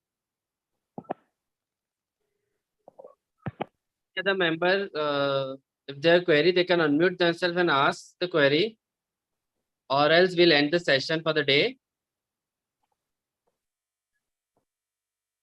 Yes, that's it, Shashank Bhai. Thank you. Thank you so much. On behalf of Andheri West Study Circle, I would like to extend my vote of thanks. Thank you for sharing your valuable time, insights, and knowledge on the today's topic of change in ITR forms. You have started with summarizing different notifications, date for the ITR forms, with mandatory provision for filings of ITR forms. Then you have in detail explained the various sections like section 194P, section 140, section 44 AB, 15115 BAC, taxabilities of ESOPs, the taxability of interest on provident funds. You have also in detail explained about the Schedule FA, that is for the foreign assets, schedule for the capital gains. And lastly, you have also given the inputs on various amendments applicable while filing income tax returns for the for the assessment year 22-23, and which includes the fund receipts for related to COVID illness, disallowances under Section 14A, Section 37. And lastly, you have in detail explained about the interest deduction on housing loan, that is the Section 80EEA. So thank you so much. Thanks you to all the participants, all the speakers, to the members. I hope you have benefited from this session, and we are looking forward to hearing from you again, Shashank Bhai. Thank you so Sure, much. sir. Sure. Thank you so much for this patient hearing. Thank you so much.